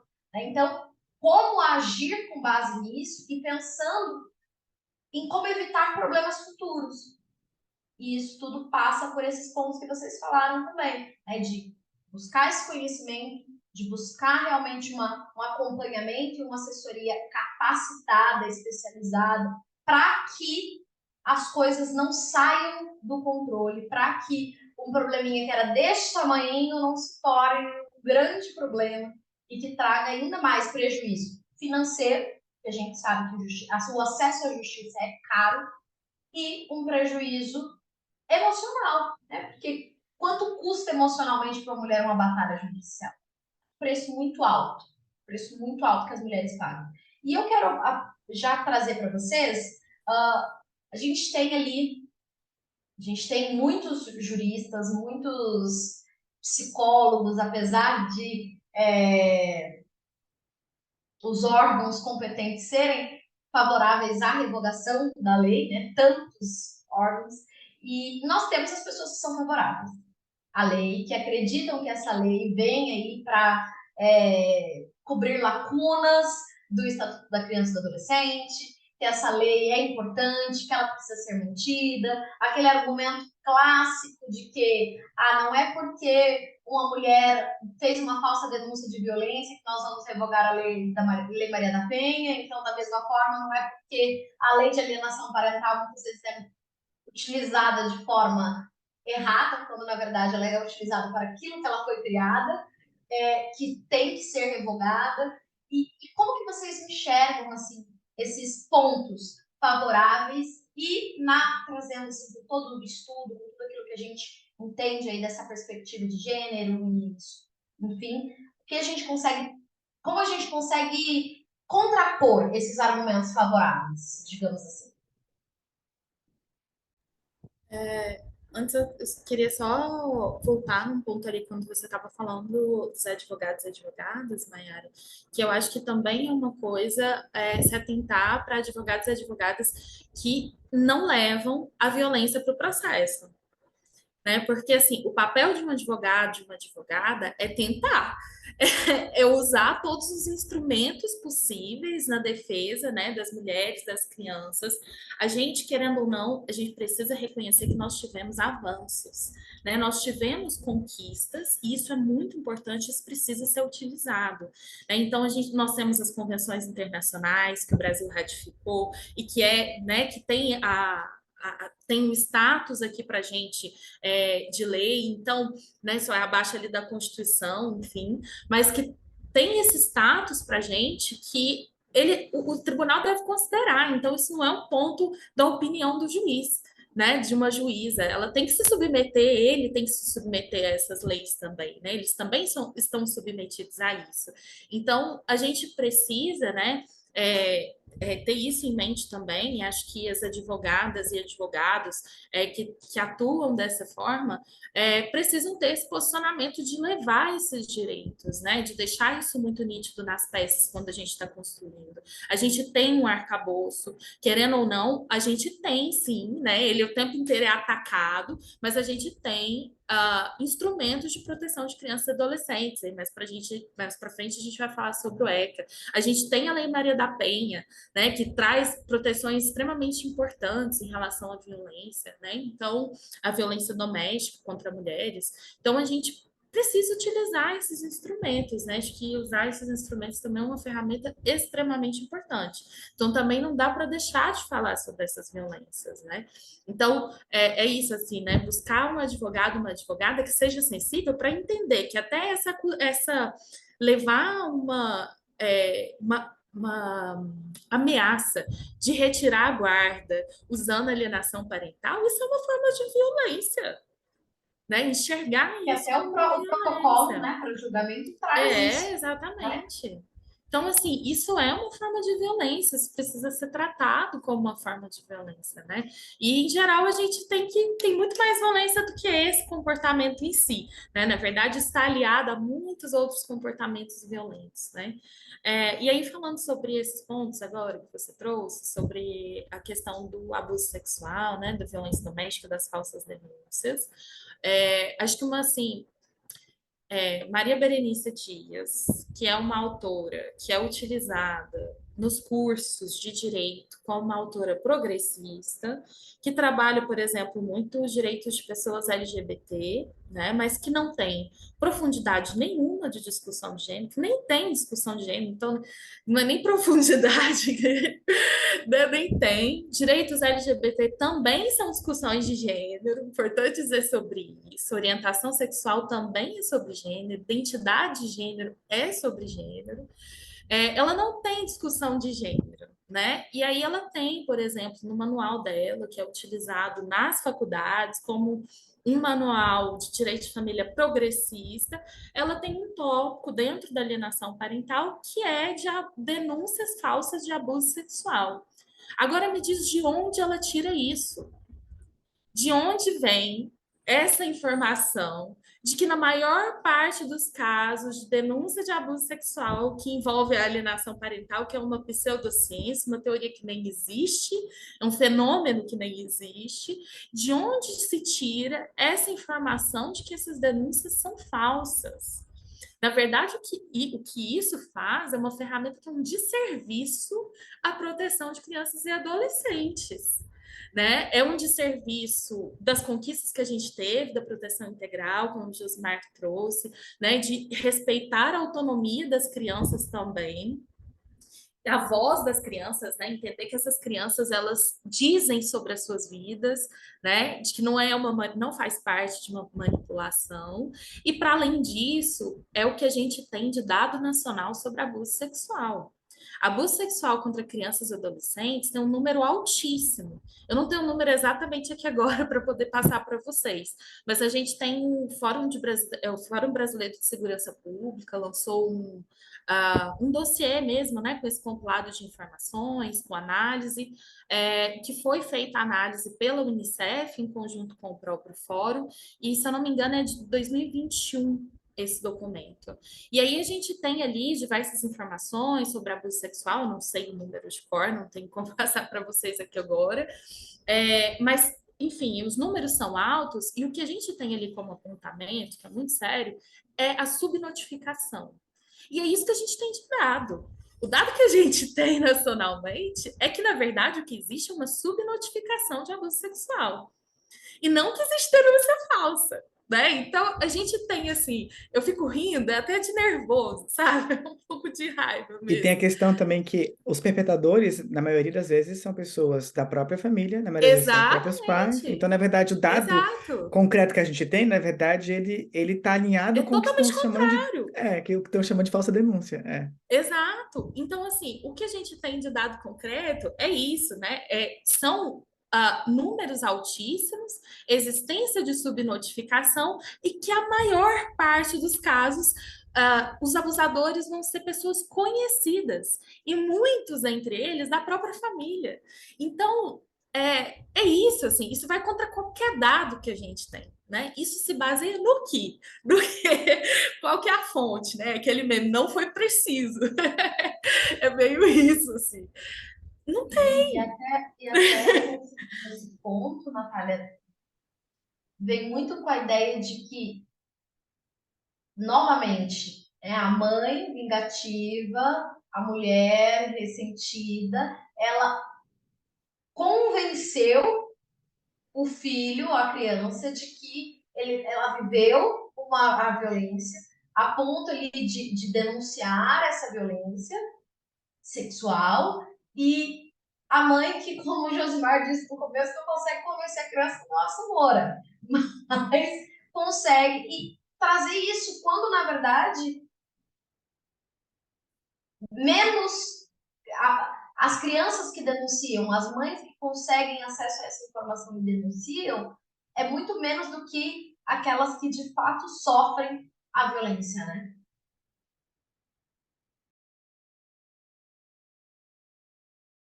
E aí, só pegando carona nessa questão do que os dados mostram para a gente, né? Teve um texto que eu publiquei em 2022 em que eu fiz um levantamento narrativo, assim, nada muito sistematizado, muito robusto, mas que já traz um dado informativo importante. Não tem muitos dados no Brasil, e aí Natália pode falar melhor sobre isso, porque ela é pesquisadora ferrenha dessa área, que vai, de fato, estruturar um pouco esses dados em relação às alegações de alienação parental e os seus desdobramentos, de modo geral. Eu lembro que na época que eu fiz, eu achei uns 2, 3 estudos aqui no Brasil, e internacionalmente tinham vários estudos, e o consenso dessas evidências que vem de fora, que vem dos Estados Unidos, que vem do Canadá, que vem da Oceania, que vem da Inglaterra, é de que a grande maioria das vezes essas acusações elas são feitas em relação às mulheres, por mais que tenha essa pretensa neutralidade em relação ao gênero, e até tem um estudo especificamente, alguns estudos dos Estados Unidos, com a Joan Mayer, que é uma advogada maravilhosa dessa área, lá dos Estados Unidos, e bom nos Estados Unidos é assim, que o bom ou não bom, né, vai saber, mas que esses processos não têm segredo de justiça. Inclusive, tem um banco de dados aberto no Google, que você consegue acessar pelo próprio Google, essas decisões das cortes americanas em relação a essas questões. Enfim, e aí ela conseguiu levantar cerca de 5.000, em um dos estudos ela levantou 5.000 decisões. E aí ela fez algumas comparações muito interessantes. Então, por exemplo, a grande maioria das acusações são em relação às mulheres, muito bem. Mas alguns podem falar assim, não, mas é porque existe aí a doutrina dos termos anos, a primazia materna, então é por isso, então as mulheres têm mais guarda, por isso que elas são mais objetos de alegação, papapá. Ok, vamos supor que essa realmente seja a história. Só que a Joan faz uma comparação interessante. Ela fala assim, ok, vamos tentar comparar pais e mães que começam o processo sendo acusados de alienação parental e vamos ver como é que esse processo termina. E comparar, por exemplo, a perda de direitos parentais. O que se observa nesses estudos é que, no caso das mulheres, quando comparadas a homens que também foram acusados de alienação parental, elas tendem a 2 a 3 vezes mais de perder direitos parentais do que os homens que, em tese, estão na mesma condição. Isso evidencia claramente um viés de gênero muito claro. Porque se é só, não é uma questão de gênero, é a questão do ato da alienação parental e dos seus malefícios. Por que que homens e mulheres que quando são acusados, e aí no final do processo, quando você tem a decisão final, quando você compara, as mulheres tendem a perder mais direitos parentais que os homens? Qual que é a justificativa disso, né? E aí tem outros estudos, especialmente no Canadá, muito interessantes, fazendo um link muito interessante desse terror e dessa ameaça, desse fantasma da alegação que Natália trazia, acho que Mayara também falou sobre isso, de que as alegações de alienação parental têm sido usadas de forma ostensiva como um mecanismo de manutenção do controle coercitivo do abusador em relação a essas mulheres. Ou seja, ou você faz o que eu quero que você faça, ou você deixa eu continuar controlando. E essa coisa assim da visitação livre, pelo amor de Deus, gente, não caiam nessa história. Assim, não tem para onde dar certo esse negócio. Então, utiliza esse subterfúgio da habitação livre, basicamente, em muitos casos, para manter o controle coercitivo sobre essa mulher. Então, na verdade, os dados que a gente tem, eles estão mostrando justamente tudo ao contrário, né? E não do que diz aí alguns dogmáticos, né, do direito de família. O que a gente tem de estudo empírico no Brasil ainda é muito pouco, né? Que é justamente para trazer esses desdobramentos da aplicação e tal. Esses estudos empíricos voltados para análise de decisões judiciais, para entender mesmo esses desdobramentos, né, Gilmar, que você vem trazendo com a aplicação da lei, eles ainda existem uma quantidade muito pequena. né? A gente tem um trabalho importante que foi desenvolvido pela Camila Villarroel, não sei se estou pronunciando corretamente, e pela Fabiana Severi, que é orientadora da Camila, na USP, que elas vão fazer análises, né, de decisões voltadas para essa questão das denúncias de abuso sexual e os casos de violência doméstica. Então, elas têm um artigo que elas trazem alguns dados empíricos sobre isso. No próprio grupo de pesquisa, o que a gente está fazendo é justamente essa produção de dados, né? Pesquisando, analisando decisão judicial, tentando compilar esses dados, né? A gente está até com um artigo pronto que vai ser publicado em breve com essas informações. A gente traz alguns dados sobre essas decisões que nós analisamos.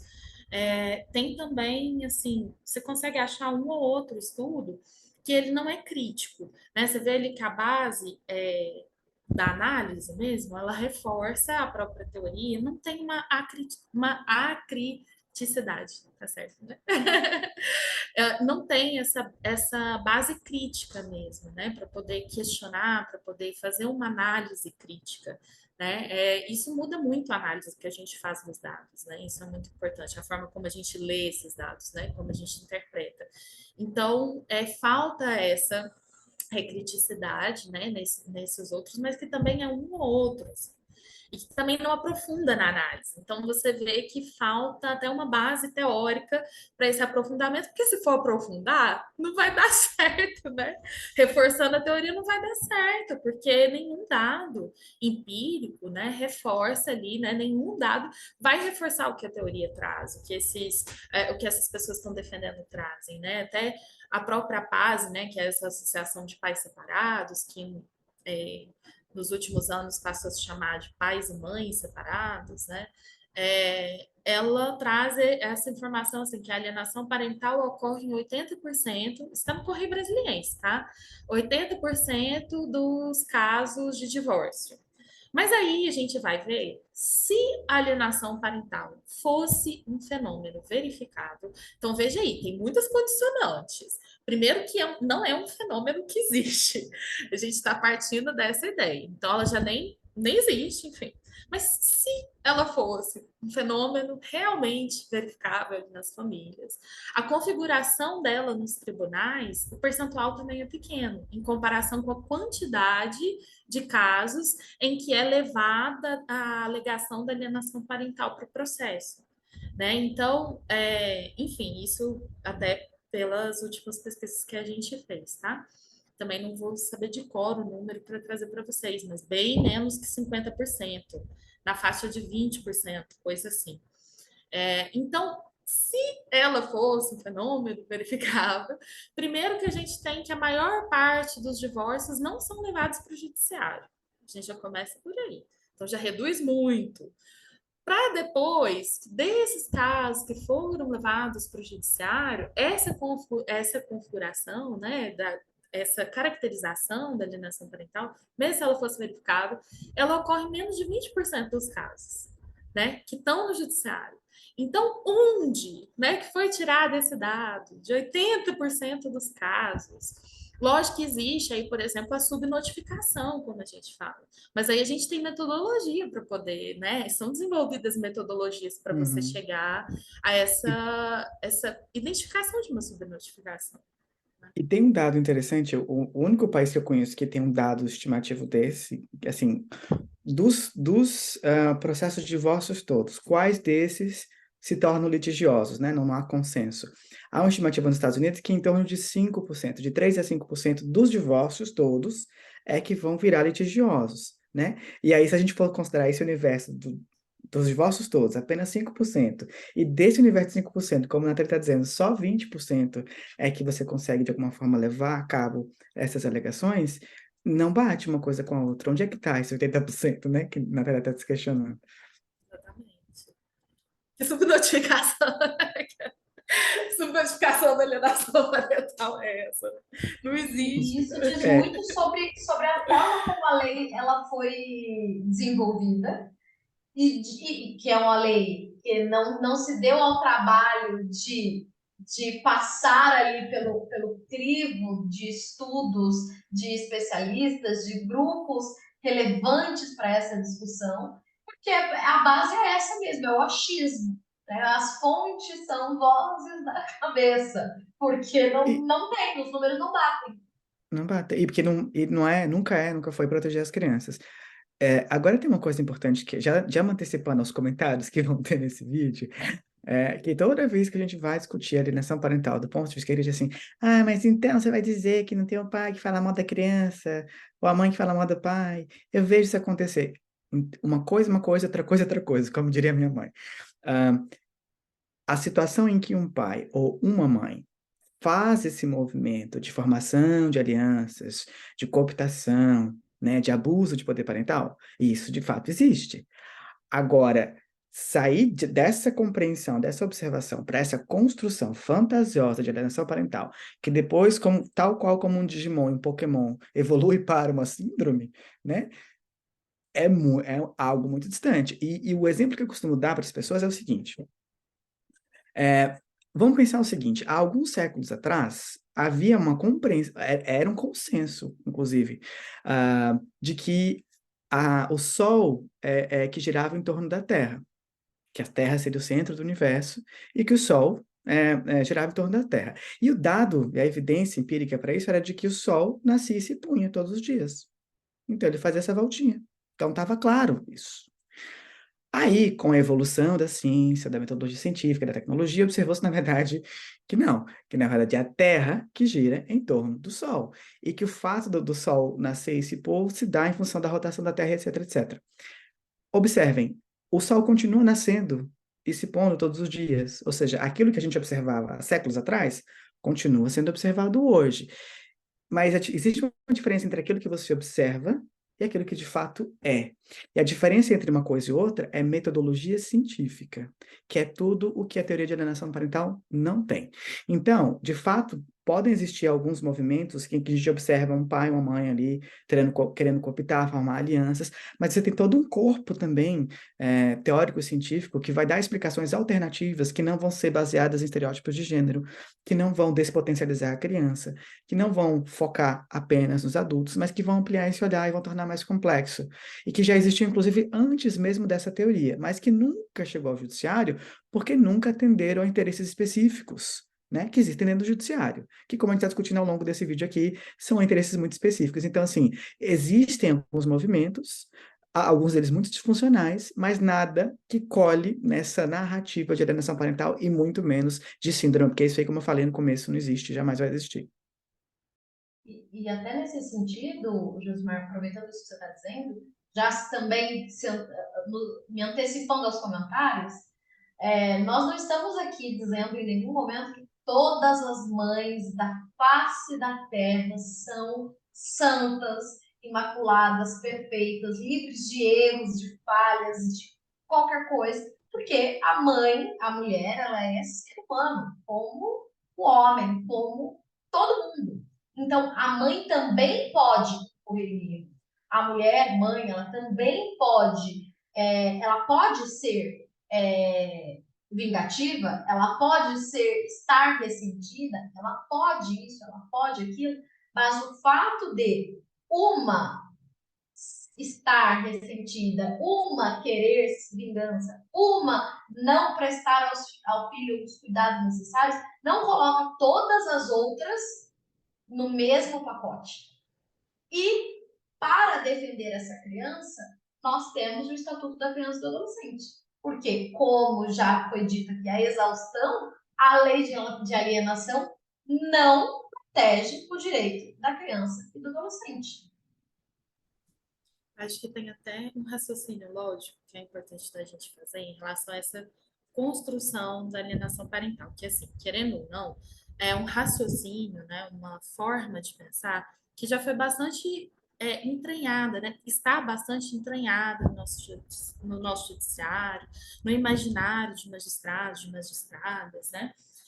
Então, uma coisa aqui que é importante a gente pensar, assim, a lei ela traz uma seguinte questão, um comportamento dessa genitora, e aí vamos falar com gênero mesmo, que a gente já entendeu, já chegamos aqui né? Há um consenso da existência do gênero. Então, é sobre o comportamento da genitora em relação ao genitor, mas que tem uma consequência envolvendo a criança. Eu estou dizendo que isso é o que é de fato, assim, é o que é uma teoria? Não, mas é o que a teoria está dizendo, né? É o que a teoria está trazendo para a gente, é o que a lei está trazendo. Então, é um comportamento, aqueles elencados ali no artigo 2º da lei, que tem como consequência, ou que tem pelo menos como objetivo, o afastamento da criança do genitor, né? Isso é o que a lei ali está trazendo para a gente.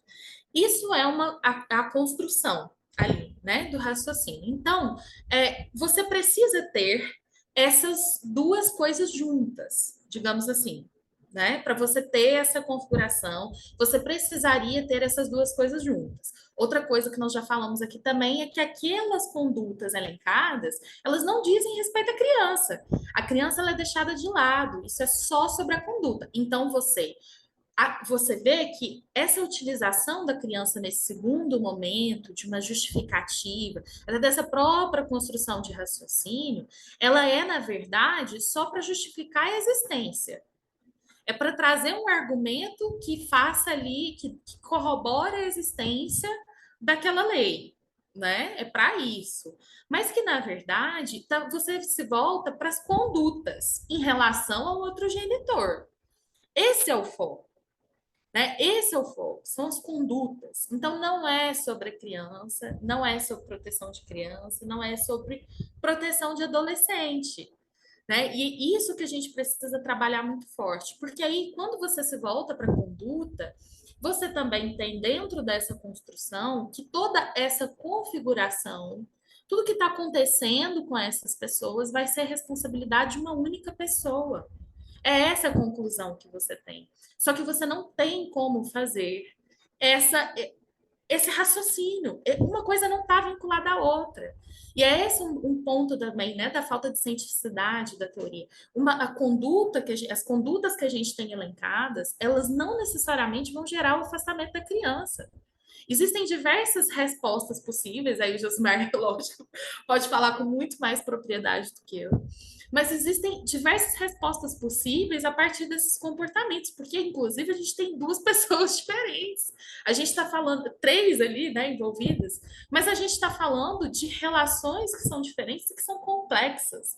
Né? Então, você não tem como vincular esse afastamento da criança, que está ali na relação, nessa construção lógica da lei, né? Você não tem como vincular isso a essas condutas que você está dizendo que são alienação parental.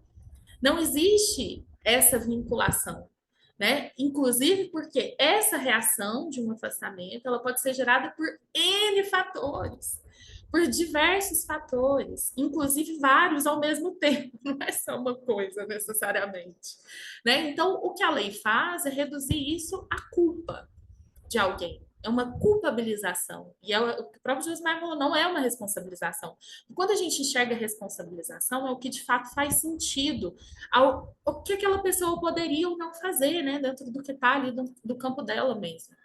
Mas isso não é uma responsabilização, é uma culpabilização. Então, você trazer muito mais coisa, né? E é esse foco na conduta, é esse foco na pessoa em si, no que ela está fazendo ou deixando de fazer, não em relação à criança, em relação ao genitor, em relação ao genitor que está alegando alienação parental, né? Não é sobre. Tanto que alguns vão dizer, assim, aí você vai argumentar, não, mas a criança mantém afeto com esse pai, ela continua ligada, não tem um afastamento. Não, mas a mãe tá querendo alienar. Então, de fato, mesmo quando essa É, conduta, pretensa conduta, não gera o pretenso efeito, não importa. O que a gente quer é exato. acusar É só mulheres. a conduta, O exato. que a gente quer é Basta a culpabilizar conduta. mulheres. É esse afã. É É isso. quase um prazer quase sexual mesmo, assim, de pegar uma mulher para Cristo e culpabilizá-la. E o judiciário tem muito disso. A gente observa isso em alguns casos de forma bastante constrangedora até, assim, como que as pessoas têm coragem. Aí você vê, por exemplo, em outro caso que eu vi, aí você tinha não só o juiz, mas a própria promotoria, que devia ser o guardião da lei, que devia Sim. proteger, que devia garantir a proteção integral, alegando absurdos nesse processo para construir essa narrativa e focar na conduta, e mesmo quando essa conduta não gera o pretenso efeito, que seria a pretensa alienação. Mas, enfim. Sim.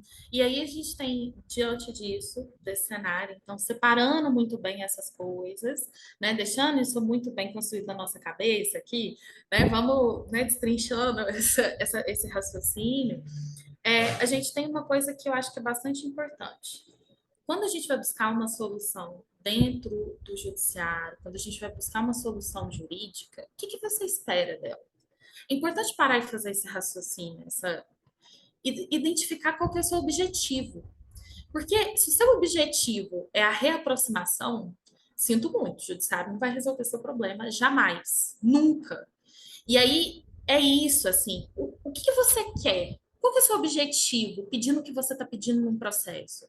A gente não sai pedindo as coisas, né, sem motivo. Você tem que ter um objetivo. A medida judicial, ela é construída para chegar no objetivo que você quer.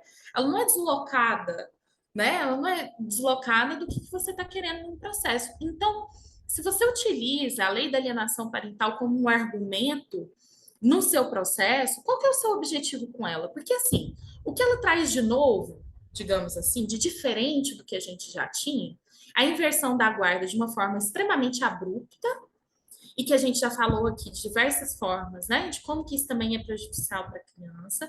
Poxa, você está reconhecendo um vínculo dessa criança com a mãe, você reconhece. Porque você está dizendo que ela é extremamente vinculada a essa mãe e se afastou do pai. Então, você reconhece que ela tem um vínculo muito forte com essa mãe.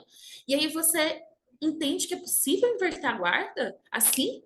De uma forma abrupta, de uma hora para outra? Só pensando nisso, caramba, isso já é um dano imenso, né? Isso já é um dano muito grande. Então, a gente já começa por aí. Essa é uma medida que vem com a lei da alienação parental, essa versão de guarda de uma forma tão abrupta, né? Então, caramba, liminarmente você pode inverter a guarda. A outra coisa que ela traz é estabelecimento de multa. Que aí a gente tem os casos, né, com os danos morais, beleza, mas dentro do processo ali de família, você tem uma multa estabelecida, a alienação parental é essa teoria que vai trazer isso também. Que também a gente já entendeu aqui que é o quê? Punição. É isso. Esse é o objetivo, é punição. Então, assim, para pessoas que estão conscientes dos objetivos delas e que não querem prejudicar a criança, o que você tem de ferramenta, que a lei da alienação parental ela te permite, é em relação a essas alterações da configuração da guarda, da convivência, fazer com que o que foi estabelecido seja cumprido. A gente não precisa da lei da alienação parental para isso. A gente nunca precisou da lei da alienação parental para isso. Né? Na verdade, quando a gente vai mantendo ela, a gente vai manter basicamente punição. Porque são as medidas punitivas que ela traz de diferencial. Né? É um olhar tão simplificado ali para uma situação que é complexa que você vai culpar uma única pessoa por um problema que ele é muito ele é maior. As pessoas estão mal em geral. A gente está falando de um momento de divórcio, gente, né? Que divórcio que é ok, assim, para todo mundo, sabe? Como é que é isso, assim? A gente está falando de muitos sentimentos, de uma complexidade de sentimentos também. E trazer essa Então, compreensão, não acho que é importante falar, trazer essa compreensão da Natália não é minimizar pretensas violações de direitos ou até violências que possam ocorrer, ou dizer, não, é normal. Não. É trazer um olhar diferente, porque o olhar da lei e da teoria é de punição, é de disfunção, é de patologia, é de criminalização. O olhar que Natália está inaugurando ou trazendo, e ela traz ao longo da sua pesquisa, dessas publicações, assim como eu também faço, é de que a gente mude o olhar. A gente precisa olhar para essas famílias como famílias adoecidas, psicossocialmente, e que deveria ser, é dever do Estado, na verdade, em vez de punir essas famílias, porque estão em um processo de desenvolvimento intrucado, oferecer apoio psicossocial. Agora, é importante também chamar o Estado à sua responsabilidade, que para o Estado é muito mais fácil criar uma lei simplista e punitivista, focada na minoria política, que são as mulheres e as crianças, do que, de fato, fazer o que tem que fazer, que é oferecer apoio psicossocial para famílias que estão em crise desenvolvimental, que é isso que a Natália está falando. Também já estão se antecipando, porque eu já ouvi isso várias vezes, Natália. Toda vez que a gente traz essa discussão mais ampla, mas não sei o quê, mas não sei o quê. Não queria te interromper, mas acho que é importante fazer não, esse com parênteses. certeza. Sim. E é isso, assim, a gente pensar sobre o objetivo, sabe? E aí é o que eu acho que vem de uma ética, lógico, para a gente não utilizar a lei da alienação parental, por tudo que a gente já trouxe aí ao longo dos vídeos, né? Mas também esse ponto de parar e pensar com o que ela contribui. Ela contribui para a punição, para aumentar o sofrimento das pessoas que estão envolvidas nesse processo. Essa é a contribuição. E aí eu acho que a atuação de quem atua com uma ética, né, de quem é responsável, de quem está atuando com uma ética feminista, inclusive, é entender que para que serve esse argumento? Ele não serve para nada, porque ele não inaugura com ferramentas realmente protetivas. O que ele traz de ferramenta é só punitiva, né? É isso, assim, acho que esse E é aí o meu você pensa principal nessa ponto. família adoecida, nessa família que está vivendo um momento de divórcio que por si só não é simples, que por si só não é fácil, e você adiciona um conflito, né? Você, como a punição, você aumenta o problema, aumenta a disfuncionalidade dessa relação. Você pega essa criança, por exemplo, que ligada à mãe, coloca ela abruptamente com o pai e rompe o contato, como muitas vezes, né? A gente se depara com mulheres que são impedidas de conviver com os filhos quando em processos de alienação, e e aumenta esse problema, e aumenta a disfuncionalidade dessa família, e aumenta esse conflito, e se distancia ainda mais da resolução do problema. Então, a lei ela não vem em momento nenhum, né, com base em tudo isso que a gente já conversou aqui, eu acredito que está assim, mais do que claro para quem está assistindo a gente, de que a lei de alienação parental, em momento nenhum, ela traz um avanço para as crianças e adolescentes, e tampouco um avanço para esse novo modelo de família que se dá após a separação. Então, ela não traz realmente nada nesse sentido.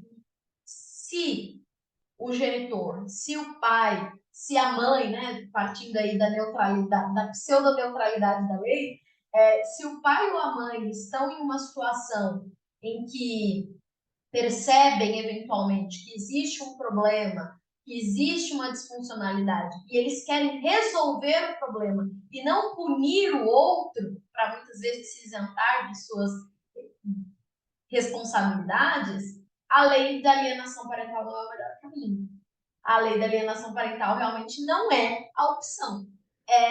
Aí é de você utilizar, exigir o cumprimento do plano de convivência estabelecido, exigir o cumprimento do regime de guarda, como foi estabelecido, pedir uma revisão, se for o caso, você procurar o judiciário, apresentar o problema, se colocar à disposição para resolver, utilizar o Estatuto da Criança e do Adolescente. Então, se essa criança está tendo seus direitos violados, isso precisa ser resolvido, e fazer todo esse movimento sem utilizar a lei de alienação parental, porque ela vai ali água e óleo, as duas coisas elas não conseguem estar juntas, não dá para falar de proteção do direito de criança e lei de alienação parental no mesmo processo, na mesma tese. Não, uma coisa não condiz com a outra. E aí vem até, né, a questão, então o que eu uso no lugar? Uai, vamos entender qual que é o objetivo, né? Qual que é o seu objetivo? Ter uma convivência estabelecida? Beleza, a gente tem um zilhão de instrumentos para poder estar falando de convivência, inclusive extremamente importante o plano de responsabilidade parental, né? O plano de convivência bastante detalhado, né? Vamos estabelecer essa convivência, vamos fazer esse plano de responsabilidade que está bastante vinculado ao exercício da guarda, né? O seu problema é o exercício da guarda? Então vamos estabelecer isso. Já tem estabelecido, a gente também tem ferramenta para cobrar isso judicialmente. Até porque se isso foi estabelecido por uma decisão judicial, isso é um descumprimento de uma decisão judicial. Então, assim, é isso, né? Qual é o seu objetivo de fato? Né? E aí a gente fica tão imerso na lógica da alienação parental que a gente esquece de olhar para esses objetivos. né, de entender o que de fato a gente está querendo no processo. Para convivência entre pai e filho, isso é olha, tem sobra, tem na doutrina, tem lei, até para a gente problematizar também. Porque é aquilo que o Josimar trouxe, que é uma convivência entre pai, no masculino mesmo, entre pai e filho, que é reforçada a todo custo, né? Que pode ter violência envolvida, que essa convivência, essa guarda, ela está sendo estabelecida a favor desse pai. Né? Então, é até para a gente problematizar, porque isso tem até de sobra, como tem. Tem na doutrina, tem lei, tem jurisprudência, né? Lógico que a gente não precisa ir para esses casos também que são, né, mais extremos, assim, também que vão envolver violência, mas a gente tem isso garantido, né? O próprio poder familiar, ele é um direito-dever, né? Ao mesmo tempo que ele é direito, ele é dever daquele genitor, né? É um dever em relação a essa responsabilidade, esses cuidados, né? Com a criança, né? Com o filho, com a filha, mas é também um direito, né? De exercer esse poder familiar. A gente tem isso, tá no Código Civil, né? A gente tem essa proximidade no ECA, que aí a gente já tem que ter cuidado, porque o ECA traz essa convivência familiar. Mas como o Josimar trouxe, essa convivência ela é colocada acima de todos os outros melhores interesses, né? De todos os outros interesses que compõem esses melhores interesses das crianças e adolescentes. Então, isso a gente já tem que ter ali um pouquinho mais de cuidado, né? Porque tem que estar em consonância com esses outros melhores interesses também. Mas também é um direito da criança essa convivência, né? A gente tem isso ali no artigo 100, por exemplo, do ECA, né? A gente tem isso. Acho que o ECA também traz uma questão no artigo 17, que é importante a gente falar, que é sobre a autonomia das crianças. Né? Então, por exemplo, quando a gente tem uma situação, até na própria discussão da guarda, né, da convivência, uma criança que está se manifestando no processo, né, crianças ali a partir dos 12 anos, quando já estão sendo ouvidas no processo, é importante trazer essa questão da garantia da autonomia da criança, né, do que ela está dizendo também sobre essas relações, né? Então, a gente tem ali o artigo 17 do ECA, que vai trazer sobre essa garantia da autonomia das crianças e adolescentes, né? Então, é isso, assim, vamos fugir um pouco. Acho que é difícil, porque realmente entranhou bastante, mas é a gente entender que a alienação parental ela não pode ser uma resposta possível, porque ela é uma pseudociência, né? A gente tem que partir desse lugar. Não dá para achar que qualquer modificação nela vai fazer diferença, porque ela por si só, ela, gente, é isso, é uma pseudociência, ela não tem nem que ser utilizada. A gente tem que partir dessa ideia, né? Desse lugar que a gente tem que partir. E essa sua fala, Natália, já responde assim uma pergunta que é muito real, que muitas mulheres fazem, inclusive, né? Porque da mesma forma como a gente falou aqui que as pessoas estão doentes, as relações estão adoecidas. Então, acontece, por exemplo, de o pai falar mal da mãe para as crianças. Então, recentemente mesmo, eu me deparei com uma situação em que o pai dizia constantemente para os filhos que o divórcio tinha acontecido porque a mãe tinha traído ele, o que nem era verdade. Mas ele utilizava essa fala frequentemente para os filhos. E aí essa mulher pergunta, então eu posso utilizar a lei de alienação parental a meu favor? Não é o caminho. Né? Com base em tudo isso aqui que nós já falamos, não é o caminho, não é a melhor opção, porque você está se utilizando um argumento que não é válido para tratar de uma situação que é real, que merece ser avaliada, que merece ser discutida, que merece ser tratado, que merece sim, essa pessoa, esse pai, esse genitor, merece sim ser responsável, ele precisa se responsabilizar também por essas falsas acusações e entender que mesmo que tenha acontecido ali uma infidelidade, isso não é assunto de criança, isso não é assunto para os filhos, mas utilizar a lei de alienação parental não é a melhor opção. E sempre que possível, terapia, né? É fazer terapia. Mas é sério, seríssimo. Assim, é fazer terapia mesmo. né? As crianças, os adultos, né? É fazer terapia mesmo, isso é importante, porque é isso, esse tipo de conflito na relação não é o judiciário que tem Que ferramenta tem para que lidar. resolver. Uhum, É. é. O Eu judiciário é sempre muito recomendo. limitado, É não limitado e é não é para preparado isso. para lidar com essas questões. É que eu tô te falando, é o que a gente falou antes, assim, né? É, é uma gambiarra jurídica para que o Estado diga que está dando conta de uma questão que ele não está dando conta de uma questão, porque é um problema de saúde, né? Psicossocial e não judicial. Claro que reverbera nas questões judiciais, porque envolve guarda e convivência, envolve direitos de crianças, mas fundamentalmente o motor dessa encrenca toda é uma questão psicossocial que deveria ter uma assistência psicossocial, né? E que o Estado não deveria fomentar teses, teorias e leis que reforçam essa rigidez relacional, porque essa é uma outra coisa. Instaurou-se um incidente de alienação parental de um lado ou de outro, acabou. Como é que esses pais vão dialogar? Como é que eles vão construir uma coparentalidade funcional? Para mim, é quase uma sentença de morte para essa parentalidade funcional, né? Coparentalidade funcional. Então, existem vários desdobramentos que porque as pessoas não estão focando nas crianças, e sim nos adultos, nas condutas, como a Natália frisou, e eu acho importante a gente reforçar isso sempre que possível, a gente não se atenta a essas questões que são muito importantes. Sim. E eu queria, já caminhando aí para o término aqui do nosso vídeo, agradecer imensamente a presença de vocês e que abrilhantaram, trouxeram muito conteúdo.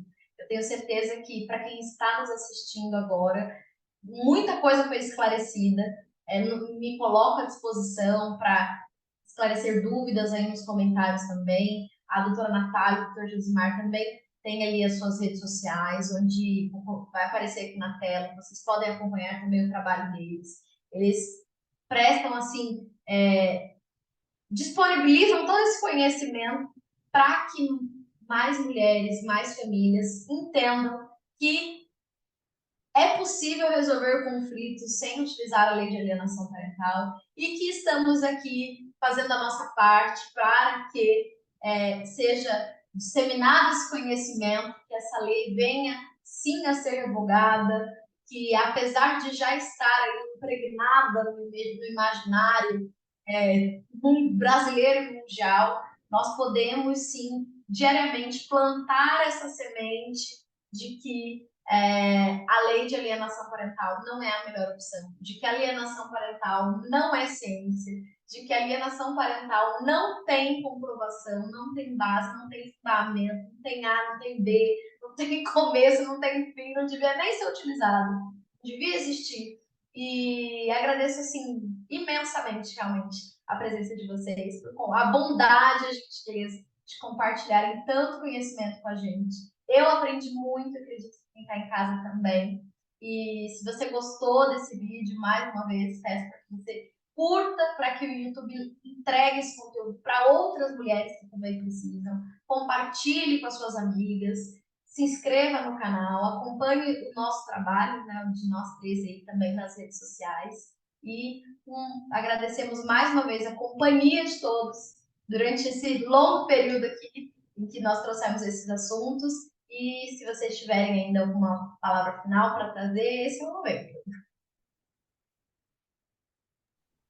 Eu queria trazer, assim, que eu acho que a gente tem que ter muito cuidado com os argumentos que a gente reforça, né? Alienação parental, ela existe, mas ela está inserida num contexto, né? Ela não está sozinha. A gente reforçou muito aqui ao longo de toda essa conversa a vinculação dela com o patriarcado, né? Com uma lógica de manutenção de poder de homens sobre mulheres, sobre crianças e adolescentes. Né? Então, isso também passa por outros argumentos que vão estar relacionados a essa manutenção. Né? Então, a gente precisa ter muito cuidado com esse tipo de argumento que reforça a violência, né? E é isso, violência contra pessoas LGBT, digo mais uma vez, também são violências de gênero. né? Reforçar esse tipo de violência também é reforçar violência contra mulheres cis, por exemplo, né? Então, a gente tem que ter realmente esse cuidado de entender esse local da alienação parental como entender ela como mais uma ferramenta utilizada por esses grupos, né, contra os direitos de mulheres, crianças e adolescentes, mas que está realmente localizado nesse patriarcado, né, e é realmente esse objetivo de manutenção de poder, de controle, né, de punir essas mães, né, e essas violências elas estão vinculadas. Né, a gente não tem como deixar de desvincular, e isso acho que é um ponto bastante importante mesmo, né? De ser dito. Então, era isso, assim, eu quero agradecer imensamente o convite, a participação, né, as trocas aqui, foi muito bom mesmo, acho que a gente é impressionante como que conversar também faz com que a gente vá assentando algumas coisas na cabeça, né? Algumas ideias que às vezes a gente está com até uma dificuldade de desenvolver um pouco e tal, com a conversa vai assentando tão bem, assim, isso vai se tornando tão mais nítido na nossa cabeça para a gente, né? Acho que o diálogo, e aí Paulo Freire fala muito sobre essas trocas, né? Como que a gente se constrói muito como seres humanos, né? Como que a gente realmente isso contribui positivamente para nós, né? O diálogo, como que o diálogo é importante, as trocas são importantes. Então, quero agradecer mesmo a vocês, quem está assistindo a gente, né? E é isso. Obrigada. Bom, eu faço as minhas as palavras da Natália. É sempre um prazer poder trocar com ela. Acho que ela está construindo aí um legado, não só jurídico, mas também de pesquisa muito importante, que com certeza vai gerar frutos muito importantes no futuro aí jurídico do nosso país. Então é um prazer poder estar compartilhando com a Mayara também a sua experiência, sua expertise, trocar essas ideias. E isso que você falou, Natália, parece que você ilumina a mente, assim. Tinha aquela coisa, e aí você trouxe Paulo Freire, vou trazer agora outro teórico da psicologia chamado, ah, que agora eu esqueci o nome, Vygotsky, que ele fala dessa questão da zona de desenvolvimento proximal, né? A lógica é a seguinte: quando você tem crianças que estão nesse estágio aqui de desenvolvimento, e como elas começam a interagir com outras crianças que estão um pouquinho mais acima, essa interação acaba puxando e elas acabam evoluindo. Por isso que a sociabilidade na primeira infância é muito importante para ela adquirir essas habilidades sociais. Mas isso é um fenômeno dialético, né? Que acontece também nessa relação. E tinha algumas coisas assim que eu não conseguia, de fato, materializar, e nessa conversa, cara, é isso. Depois até vamos trocar umas figurinhas com a Natália aqui de texto e tal, porque é um argumento que eu já tenho utilizado, mas essa questão, por exemplo, do foco na conduta, é isso, assim. É cabal, como isso não protege a criança, por quê? Porque não é, inclusive, como eu estava dizendo, né? Não é nem porque o pretenso ato de alienação parental faz ou não faz o pretenso efeito, é porque a mulher está sendo colocada naquele lugar e sendo vista daquela forma, então foca na conduta mesmo. Enfim, então agradecer essa oportunidade de também ampliar os conhecimentos, a generosidade de vocês de me receber aqui para poder também compartilhar com vocês um pouco dessa história. E é isso, sigam a gente nas redes sociais para ajudar a gente a espalhar esse conhecimento e a disseminar esse conhecimento importante. Obrigado.